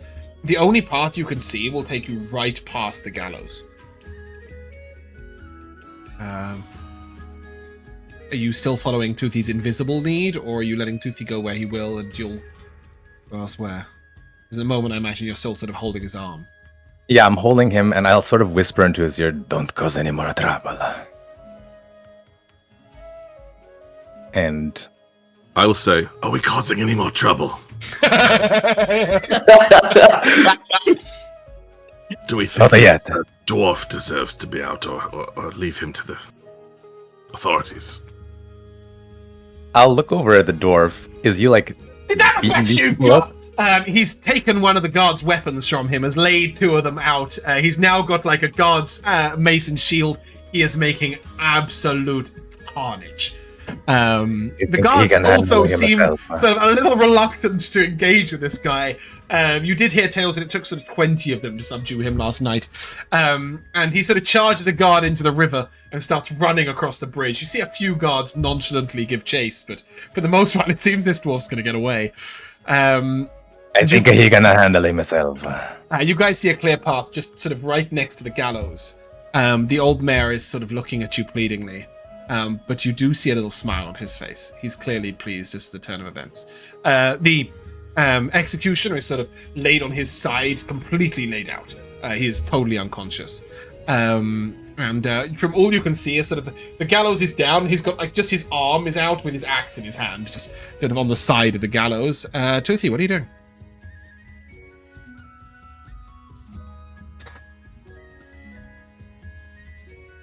I really want to do something. Do it. I will Do it. Yes, you have my full endorsement. Do it. Pietro's just trying to protect Yeah. you. You can do whatever you I want. know. I wanna. Well, I'm gonna. I think I'm gonna say to Pietro, I'm gonna go. I can't leave this. And then I'm gonna, with my strength from my belt, I'm gonna overpower him. So that he You certainly relinquishes. did not the strength from your belt to overpower Pietro. As the Paladin, I can only do it because of my belts. I'm pretty sure Corrie could outmuscle Yeah. Pietro. I just imagine you with this big rock guy, so like I can't help but to think you're Yeah, strong. he's heavy, but not strong. Yeah. But anyway, go ahead. And I run towards, but I'm invisible still. Yeah. So I run towards, dodging as many people as possible. I run back towards the old mayor. Okay, so that is directly towards the gallows, right? He's stood Yeah. currently on the tipped gallows, Okay. and he's pleading for peace. You see, the Vizier is the Vizier has given him his necklace, which is what was allowing him to project his voice. You see them almost standing arm in arm, looking out this. I run up to the old mayor and I place a hand on his shoulder and say, "It's he doesn't know who I am, really." Nope. Okay. He also can't see you. Okay. Go ahead. It's the cat. What do you need?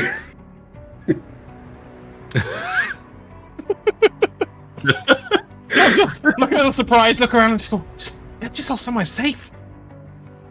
That's it?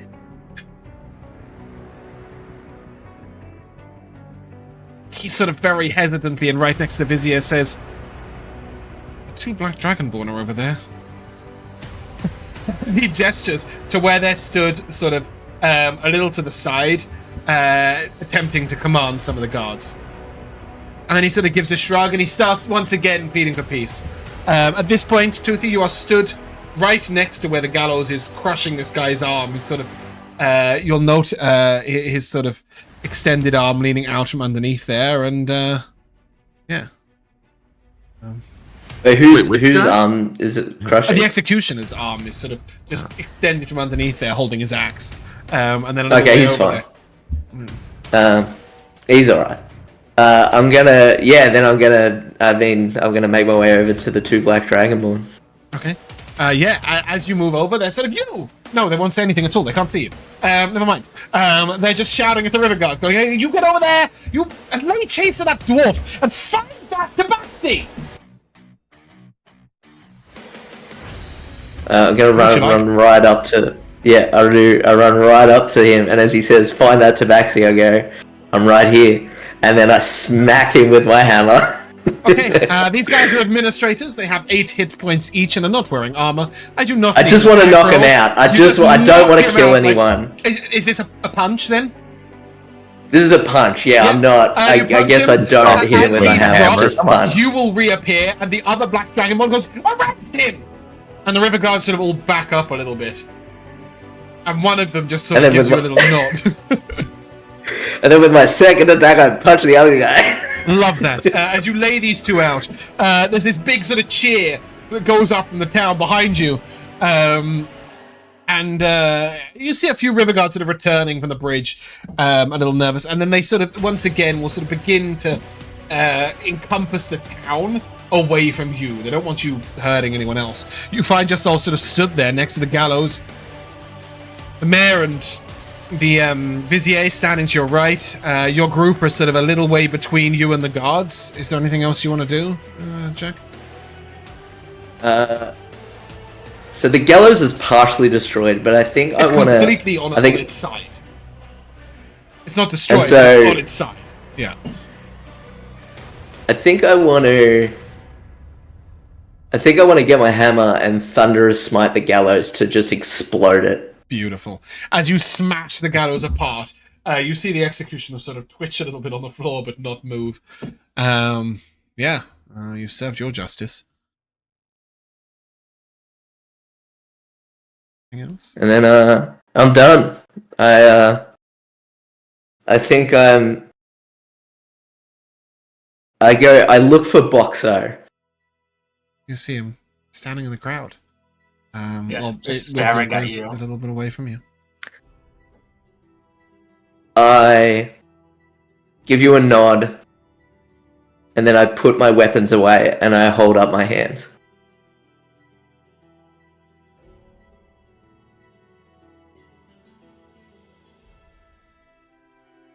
And as you do so, the river guards sort of like step back a little bit, and the mayor says, "No, let you go. It needed doing. We're grateful for it. Guards, arrest those 2 men." He points towards the Black Dragonborn.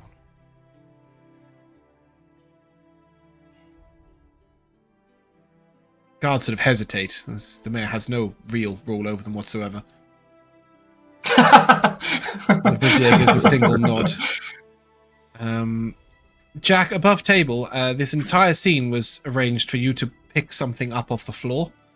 I kind of thought I knew that. You want to take the axe before we go to a break? I was going to like, if we walk off, I'm going to be like, oh, well, I guess I don't need this anymore. And then I was going to pick it up. Great, right. And then walk off. Yeah. I definitely knew that and had that in the back of my mind. Okay. It's all good. I'm just going, is he ever taking this axe? Yes, with that, you guys can sort of head to the side. And you'll hear one sort of man lean in a little close to you all. And there's shelter in the stewed grain for you, should you wish. No, not the stewed grain. Sorry, I keep calling this tavern the wrong name. The Wayfarer's Rest. There's shelter there for you if you need it. A quiet room. But alternatively, you guys can head out of town and raise a tower. Which is pretty cool. It's like, you know what, hey, we brought our own shelter. And it does need testing to see whether it's siege defensing. Rico, you were muted for whatever you said. I was gonna say, like, that might draw a bit of attention, no? Like, Why not? Yeah, a huge tower. If we do it far enough away. I wonder where those guys went. Well, nobody seems to sort of, like, people are a little hesitant. Like, Toothy really, like, that was quite impressive. And then you made him disappear. And they have noted there's 5 of you. And they're like, you know, they're keeping their distance. But nobody seems ready to arrest anyone. Do we think there's a serious chance that whatever other disruptions were planned will now be seen as unnecessary, or with these... What are they called? Something sons, I keep forgetting. The reclaimed sons. If these reclaimed sons will still go through with whatever they were planning. I do wonder... Go for it. I was just gonna say, I saw the boy get arrested. You did see him get arrested. That is true. It might be best to lay low for a night and not draw more attention to ourselves in case more action happens. And being close to the city, moods can change at night, and there still might be trouble. I did not see or notice. My character saw. I didn't hear it as an idiot. This boy get arrested in the circumstances of that. He threw the torch, and then the 2 guards had pulled him out and said, "Yannick Westerman, you will not cause any more trouble." They didn't specifically arrest him. They just they detained him. Yeah, sorry. Maybe that's what Pietro should have said. The boy was detained. Well, should we just get him out and see what he's thinking? The boy. Is he still inside anywhere? No, now he's outside. Just, you know, there's a few guards, and they've got a couple of people they're holding to the side. Yeah, that's right. I said in sight. Yes. Yeah, 100%. There's sort of 10 or 12 guards, and there's 2 or 3 people, or 3 people, I think, but I don't know if each of you can make out all 3, that have been sort of held to the side for some form of trouble that they've been causing or anything. You very quickly will get the impression that 3 of them seem to get on quite well, who are being detained. They're sort of chatting amongst themselves, a bit of bravado, etc. That's a lot of...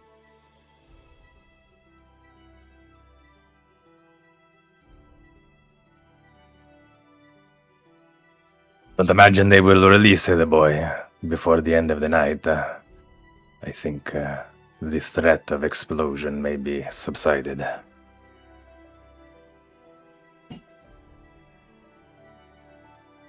I hope so.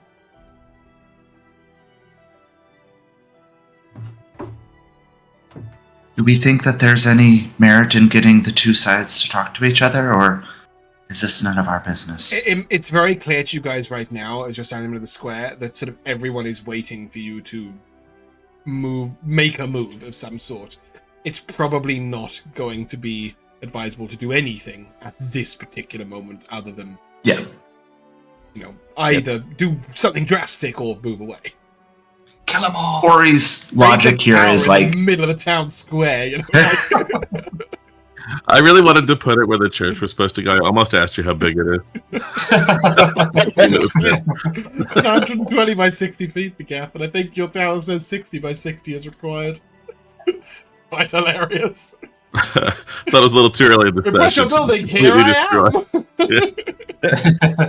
But yeah, I mean, the Wayfarer's Rest has offered you a little bit of shelter for a couple of hours if you want to make yourself scarce. All right, if we're undecided, we can stay nearby. The Wayfarer's Rest is a lovely establishment, a little way to the side of town. And as you... No, that's not the page I was looking for. No, that's also not the page I'm looking for. Where the hell am I trying to get to? There we are, Jill.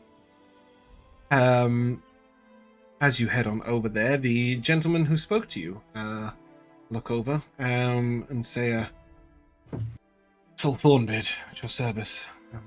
He's a dwarf. Say, that was my cousin causing all that trouble. Hopefully he's headed out of town for a while. Imagine he might not come back. Oh, I don't know. He'll find a way. He always does. Traveling carnot, that boy. Anyway, I saw what you did. Did the right thing. He claps Toothy on the shoulder. Although, who knows the state of the town now?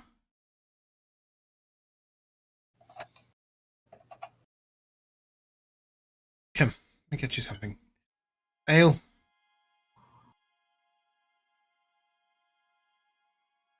I think we deserve that. He will pop open a keg of dwarven ale, and as he's handing out the mugs, he looks to Boxxo and, you alright? He notes that you're sort of holding yourself a little separate from the group. I'm not thirsty, thank you. And I think it is probably at this point, Josh, Sure. that Boxxo will enter the group, and it's only a day since previous justice, and I think that is where he would turn around to you and say that realistically he doesn't approve, and it isn't the way he wants things to go. Now, speaking for Boxxo, I think we're going to sort of cinematic the moment. And he will express his desire to head south to Dargalimvar and collect his parents and take them to Metella to purchase a home. And, go to a place where if things can't be done by the law, then the law will be changed. Instead of having to, shatter gallows and break down buildings. I'm sure he would offer you a fond farewell and, extend the hand of friendship, which you would do also. Can I offer Boxxo something? Yeah, the group of you, I think at this point, Josh, is it alright if we resume in the moment? Yep, as Boxxo's about to head out, we'll resume in roleplay. With you, Rico, doing whatever. Oh, sorry. So upon hearing all of Boxxo's words and understanding where he's coming from, I think Pietro wouldn't try to convince you otherwise. That's not the type of person he is, but he would reach into his coat or his robe and pull out a small wand a very dark wand, and place it in your hands and say, This may help you on your journey back. Please accept this as a token of our friendship. What is it? Oh, It's a wand. Sorry. It's a wand. It's a wand of darkness. oh, okay, that's pretty cool. I will put it away in my cloak, and I will give each of you, really one after the other, a very long, tight hug. For most of you, for a couple of you, is at your waists because I'm so small. But then a couple of you, it's like a normal kind of hug. Yeah. So as you hug Corrie, similar to the first meeting that we had together. I feel those hands go into my back. But this time they're giving you something. So he'll slip a stone into it. I'm gonna put it in the group chat. He's just kind of carved your likeness into a soapstone. And then he's also gonna slip you a potion of growth. Sometimes the world is cruel to us smaller folks.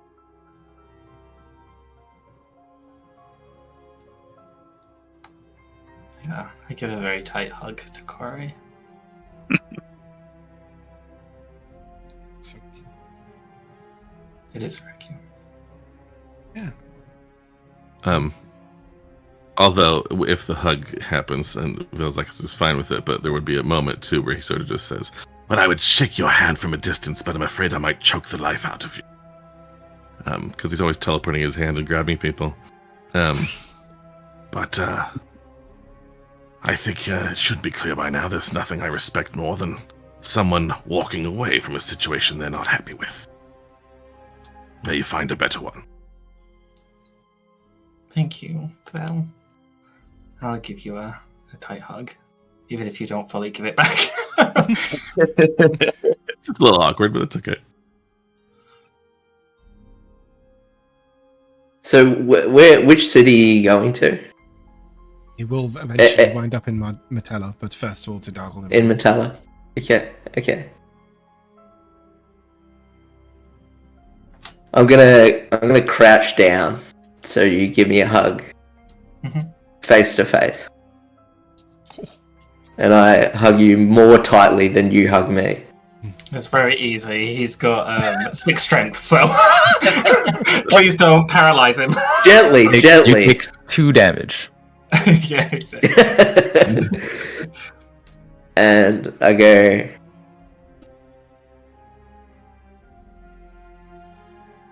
I don't know how I'm going to do this without you. Because I feel that when I've needed someone, it's always been you.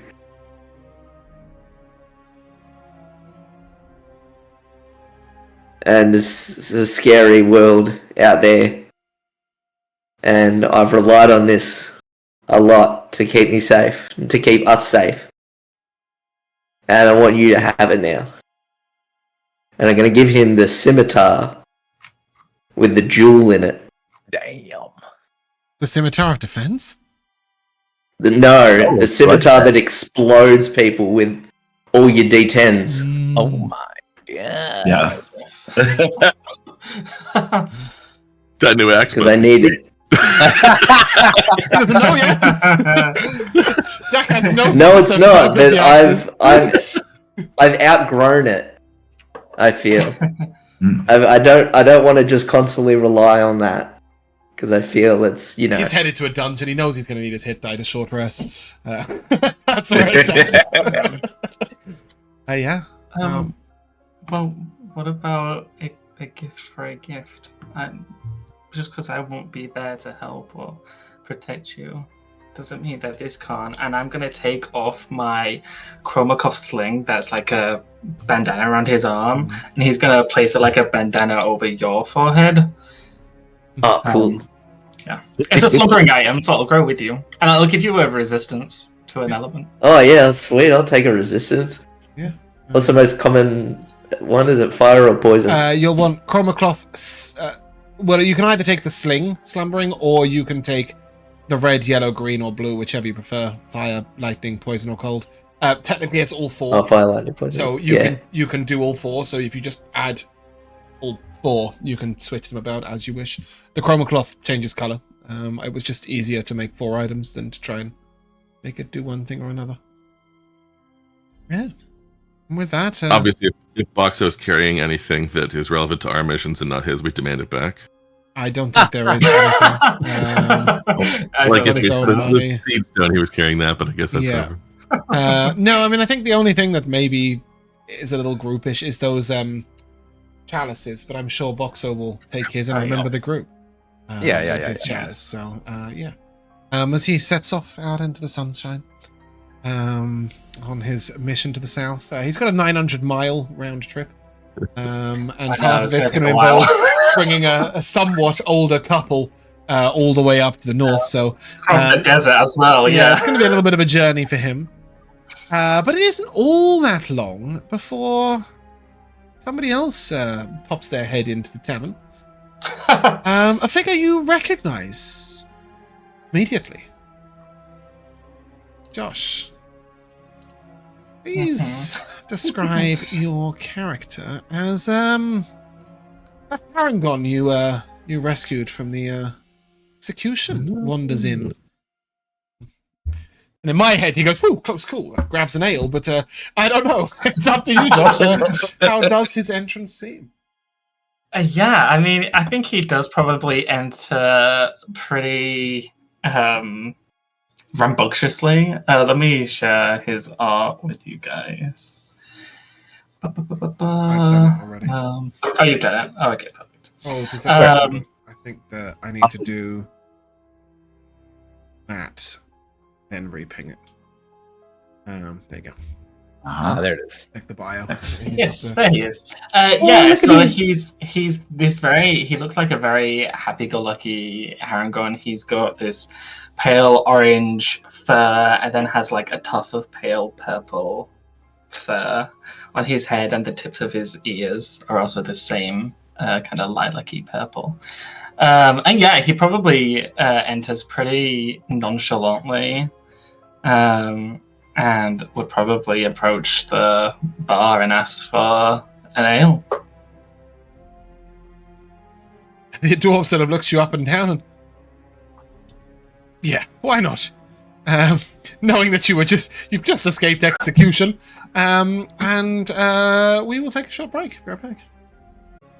Hello, and welcome back to the second half of Elsewhither, Tales of the Unchained. We found a new unchained person and got rid of an old unchained person.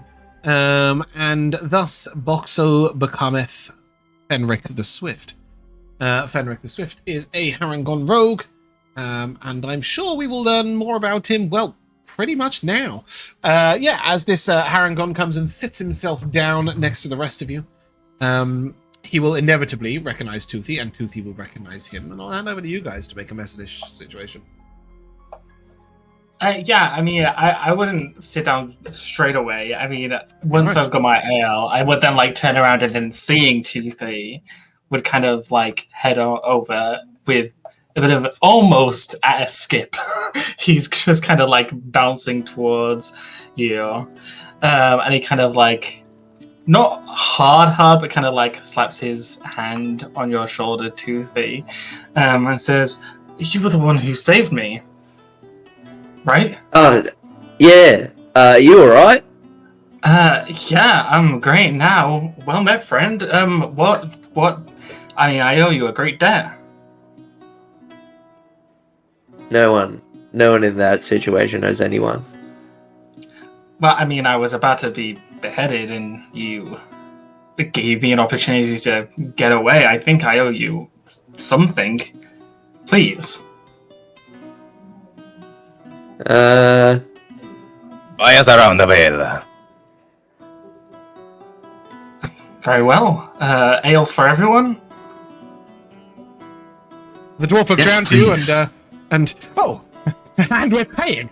Having given you a free round of ales for your deeds, he's over the moon. He'll charge you the whole lot, which I think is Well, you don't have any money anyway, so how would you know? Well, yeah, I'm going to start in indeed. debt.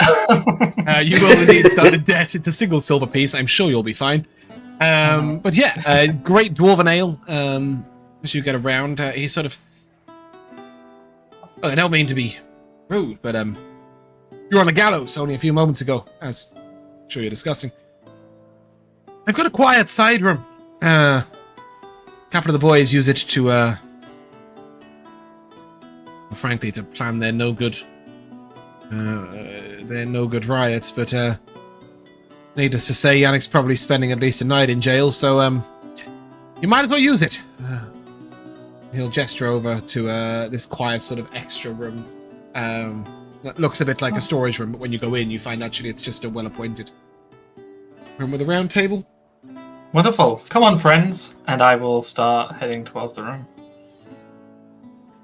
He does seem very chipper for someone who almost lost his ears. I got some balls, I'll tell you that. We got a new friend. We don't know that. I'll walk in. Sorry, I'll walk into the new room. I'll walk into the new room. So, friend, tell us your tale. What landed you on the gallows anyway? And Josh, I will say that you defended yourself. It was an act of self-defense from one of the rioters who got a bit over-eager. One of the reclaimed sons. That is the crime. But of course, you may tell them where you hail from and why and all that stuff as well, too. Sure. Well, I've come over from the archipelago. I'm sure I don't need to point out a map to show you where that is.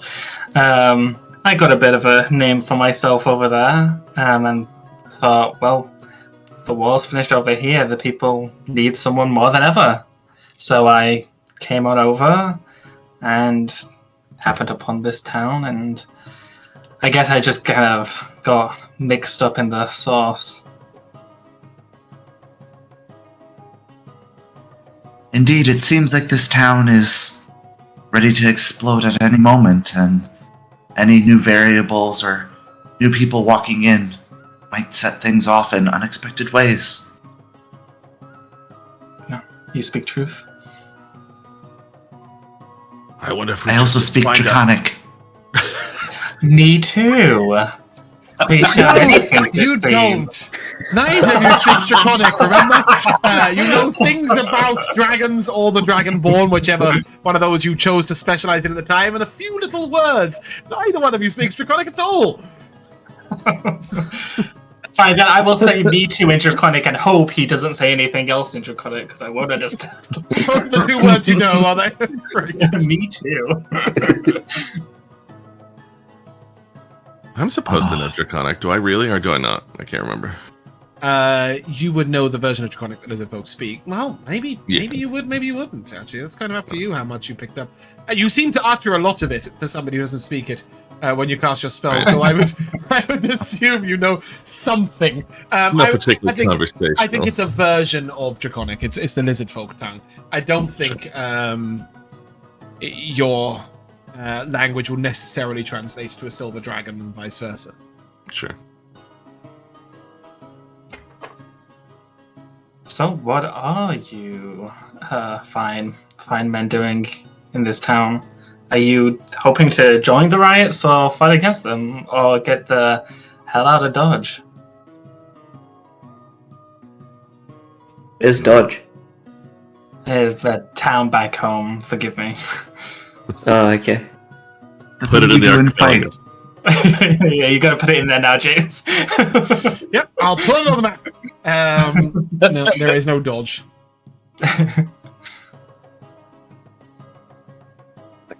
Well, personally, I don't like the idea of things burning down and destroying the city, so I'm not keen on joining any riots. But it may be best for us to exit swiftly stage left, as it were. He looks to Vel'zekiss to see if he got that phrasing correctly. For as I said, it seems sometimes our presence can cause things to become a bit more dramatic. I usually prefer to exit without actually leaving either side of the stage, but the sentiment is correct. We're on our way west. What for? Who knows at this point? Really putting you on the spot. we have puzzled about this for an entire night and come to really no conclusion whatsoever. Currently, your primary goal is heading to an ancient mine, right? And then potentially also rescuing some refugees from some dragons. And to basically do good and see the land, right? Yeah.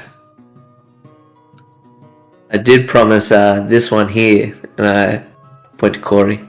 His name is Corrie, by the way. And I'm Toothy, and that's Vel'zekiss, and that's Pietro. What's your name? A pleasure. How rude of me. I should have introduced myself first. My name's Fenric. Some people call me Fenric the Swift, but you can just call me Fenric. And as he says Fenric the Swift, you see like a very slight smirk, like creep at the edges of his mouth. Cool. Your name has like words in it, but like not made up words. Yeah, a title given to me by the people of my home. That's cool. But anyway, I promised Corrie that I would take him to see where I'm from, out west, and show him a corroboree. It's a dance. Wow. Is it a dance? Yeah, it's a special dance where we tell stories with our dancers, and we say them as well. So we say them in our language. So I'll explain. That sounds incredible. I'm not quite sure myself. And with him mentioning the corroboree, Corrie will kind of like reach in and like pull out his music box and kind of open it up and set it on the table, which he hasn't done in quite some time. For me, there's a mystery in the West, and it's kind of how I learned that there is such a thing as a corroboree. But this music box has come to me, and I want to know more about it, and I feel like there are no answers for me here, but perhaps further along the road I might find something. Josh, as you hear a music or soundscape that reminds you of home, what does Fenric think about when that comes? Because do we know about what happens? We haven't really gone around to everybody's music. We know what happened. No, we but never asked what everybody. You know that you hear the music, but You hear the music that you like feel. Mark, do they know the other thing? I don't think they do. I don't think we've ever needed to like use it for that. Oh my god, Okay, that's cool. Yeah. There is another little tiny thing. Yes. So I just want to know, where do your surface thoughts take you? One might say. when he hears whatever he hears. When you hear something that reminds you of home or feels like home. Yeah, well, I will say, since Boxxo's gone now, what he heard when you guys opened the music book, because I don't think I ever told you guys, he heard his mother singing. Is why he heard. And which is why he got very emotional when it was opened before. But I think Fenric probably hears the sounds of birds that are native to his home. So animals that he would have heard whilst out and about, adventuring and hunting and stuff like that. Might I suggest also perhaps the lick of a lute or some other instrument that plays a tune, perhaps one that bears your name on it, from a local bard. Yeah, I mean, he probably, if there's an instrument that plays, he probably hears himself playing the trumpet. Oh no, I more meant like somebody singing a song about you, right? That you've heard a few times come past. Like, sure, yeah, maybe that little riff. The Swift is a title, as you said, that was given to you by the townsfolk. So perhaps that. And certainly, as that music comes through, and as those thoughts come to you, yeah, Corrie, what are you saying? What are you? It seems like you are one with nature, but also one to keep moving and to not be tied down, as it were? I tend to go where the people need me. It's just a shame that everyone needs someone. But, I mean, that is one of the universal truths, is we don't make it alone. We are stronger together, and needing others is not really a weakness in my mind. That's true, and I humbly accept. What are you accepting? You just offered for me to join you, right? You said we'd be stronger together. Yeah. Me, you, us. Yeah. Down one man, as they would say. How does Vel'zekiss respond to that moment? Because we have had discussions with Toothy before about trusting too easily. Oh, yeah. I guess so. Bringing in friends. Now, obviously, we know that Fenric's going to come along as players, but as a character, how does Vel'zekiss react to this declaration? Well, I mean, first of all, when Corrie is talking about everybody needing people and stuff, like, he's rolling his eyes and then goes to say something, but has to, like, catch himself and just stop. Like, but, I mean, not that you can really see this externally, but it's stopping himself because he's not on firm footing to say that's not true, rather than, you know what I mean, than to be polite. But yeah, just looking him over. Yeah, I don't know. I've been thinking. I'm very uncertain. Give me a minute. Yeah, no problem. I'm just curious. And Pietro, obviously, this is sort of announced. Said you were down one man. Well, so Pietro, so Pietro is proficient in insight. So not that I want to roll an insight check to, like, see whether or not, but, like, I feel like he has a good enough judge of character to realize that Fenric is not a bad person. Yeah, it's very clear he's good of heart. Right. And indeed, So, you even heard over the different accusations that were being said that, for the most part, people had noted his good character and were saying that he didn't deserve to be executed. So even in that situation, obviously, he can also at least somewhat handle himself. He disappeared with ease from that moment, and obviously was capable of killing someone else. Of course. So yeah, and I'd say at one time tells you that he's a human. Well, and at one time we were all strangers, and, like, Pietro is accepting of people. It's if they cross him that things get dicey. Noted.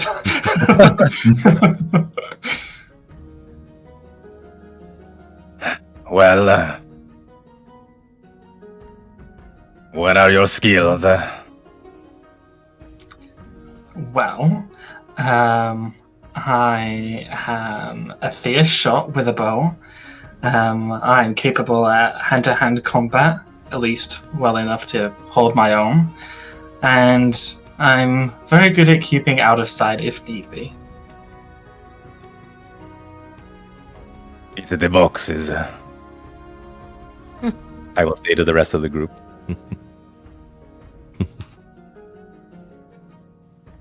I had a chance for a pun there, but I didn't want to. No, it was too soon. It's too soon. Boxxos. He takes the Yeah, Boxxos. too I soon. heard it, Too even if you soon. didn't say it. It was there. I'm sorry. I think that the innkeeper will come over and sort of say, "Are you going to stay in town, or are you headed on out?" I look to the group. I'll look to Vel'zekiss. Corrie looks at Vel'zekiss just because he knows he doesn't like doing it, but also he knows that, like, even though Vel'zekiss hates, like, making the decision, he will make a decision. And Corrie feels like he's steering too much and, like, putting his own, like, personal investment into, like, things that he's wary to, like, speak up at this moment. Sure, but I mean, I think the whole group was sort of in agreement that you wouldn't be sticking around if that guy wasn't going to blow anything up, right? Yeah, I mean, I think with anybody looking to Vel'zekiss, he makes the other decision first, which is he looks at Fenric and sort of around to everybody and says, "Well, to be honest, I don't really feel like I know these people all that well either, so you can tag along." Wonderful. And I think then. I think it will be tagging along.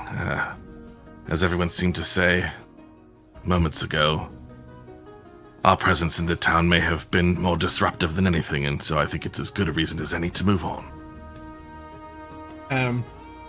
As you say that, the dwarf will sort of look over and roll his dice. He'll look over and say, well, if the two of you, and he gestures towards Toothy and Fenric, that's going to take a little getting used to. Toothy and Fenric need to lay low while the rest of you grab some supplies to head west.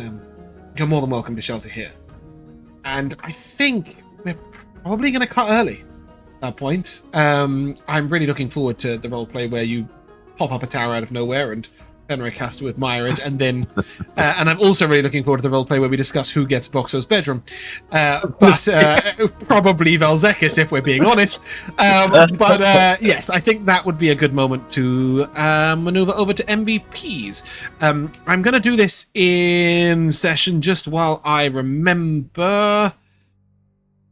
If you want to buy something in Duel, you're going to need a Duel shopping list. And you will note that it's the first time I've actually got a bookshop together. It's not the best bookshop in the world, but there are some books available for sale. Nice. Sorry, what? I was just going to say this is the Jorl shopping list. Did we need yes. to give Boxxo his portion of the group's loot as he departed? No. He had his own gold and plenty of it. Okay, good. He had almost half. I'm not sure how much we knew that in character, but He had like 350 gold. Yeah. You did it up. He doesn't forget. He left with more than enough. Not only that, but we're not giving the new guy anything either. Fenric isn't bringing much in. So yeah, we'll do it like that.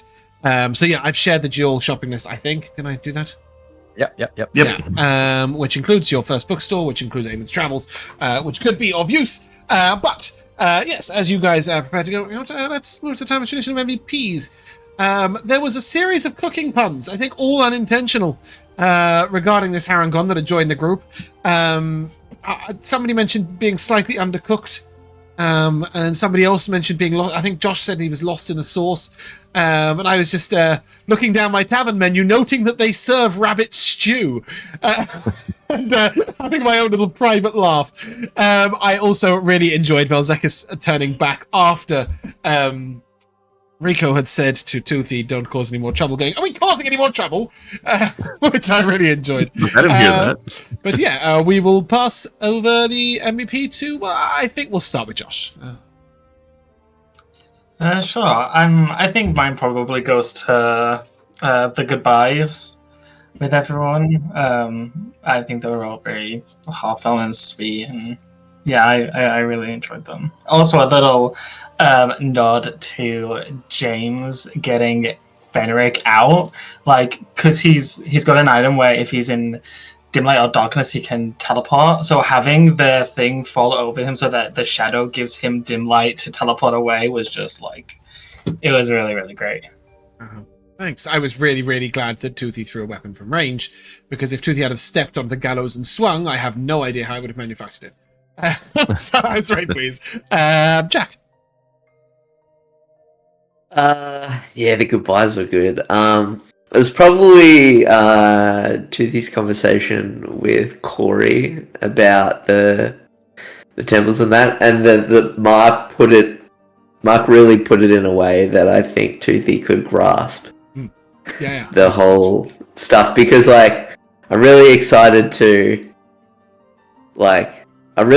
when Toothy like really starts to grasp like a concept on something that's like foreign to him, and I'm sort of like mentally ticking off like, okay, Toothy understands this now, and sort of like that, like, and so that's like, it's sort of like a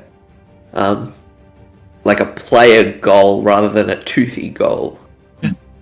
which is like fun to have. I think you put it in a really interesting way as well, as did Mark. I think the whole conversation was fascinating.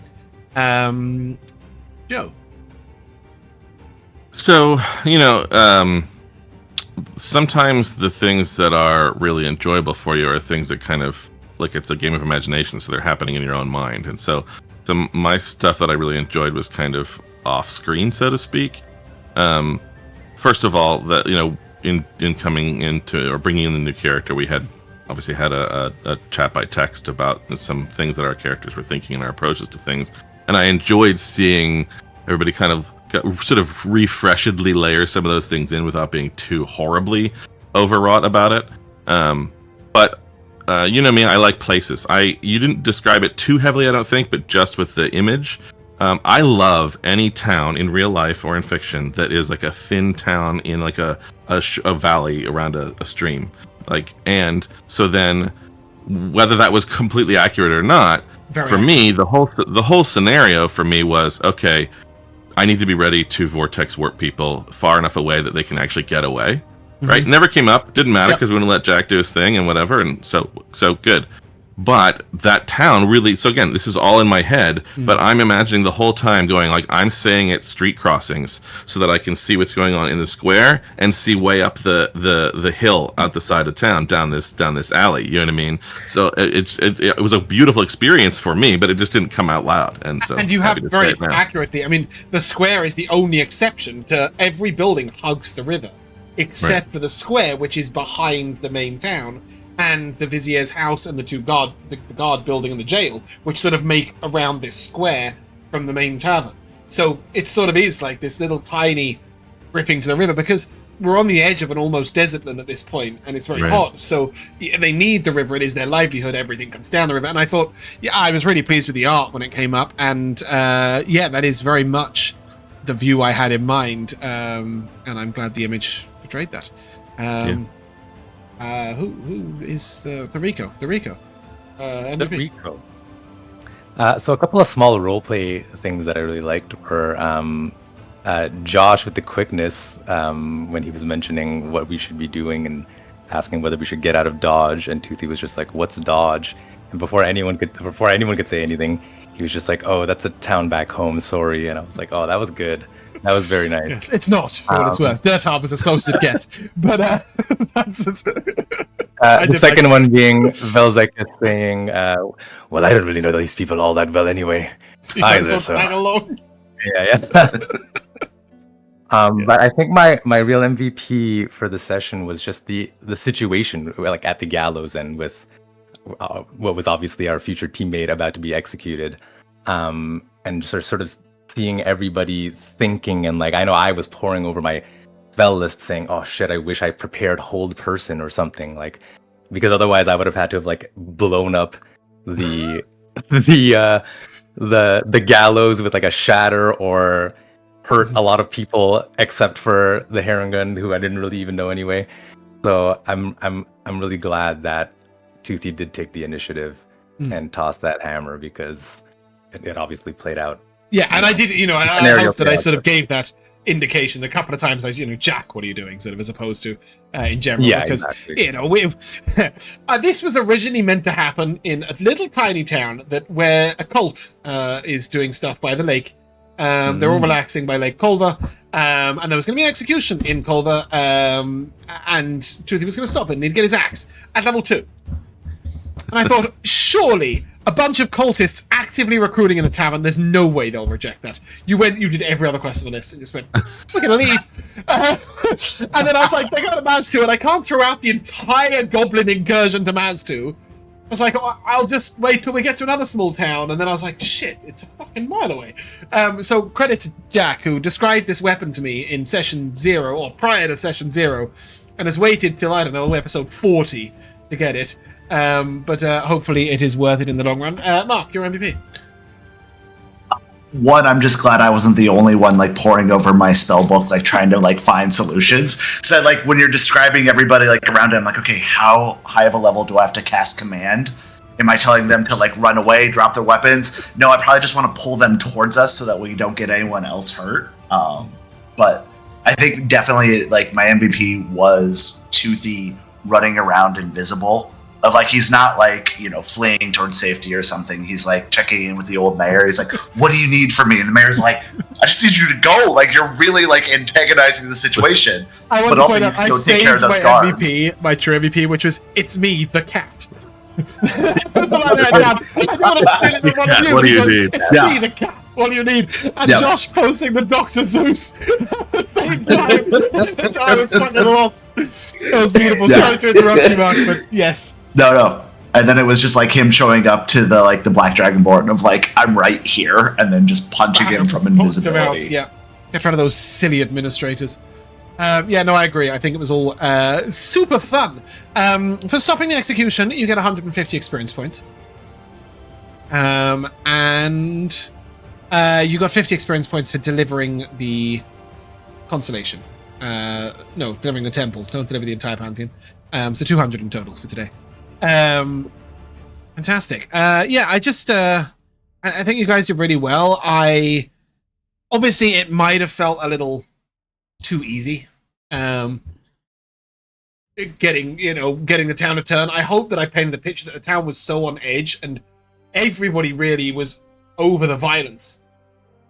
And that sort of, outward huge action by people who were clearly more powerful than them gave that tipping point. But yeah, that is where we're going to end. So if you guys would like to say goodbye. Goodbye. Bye. We shall see you soon.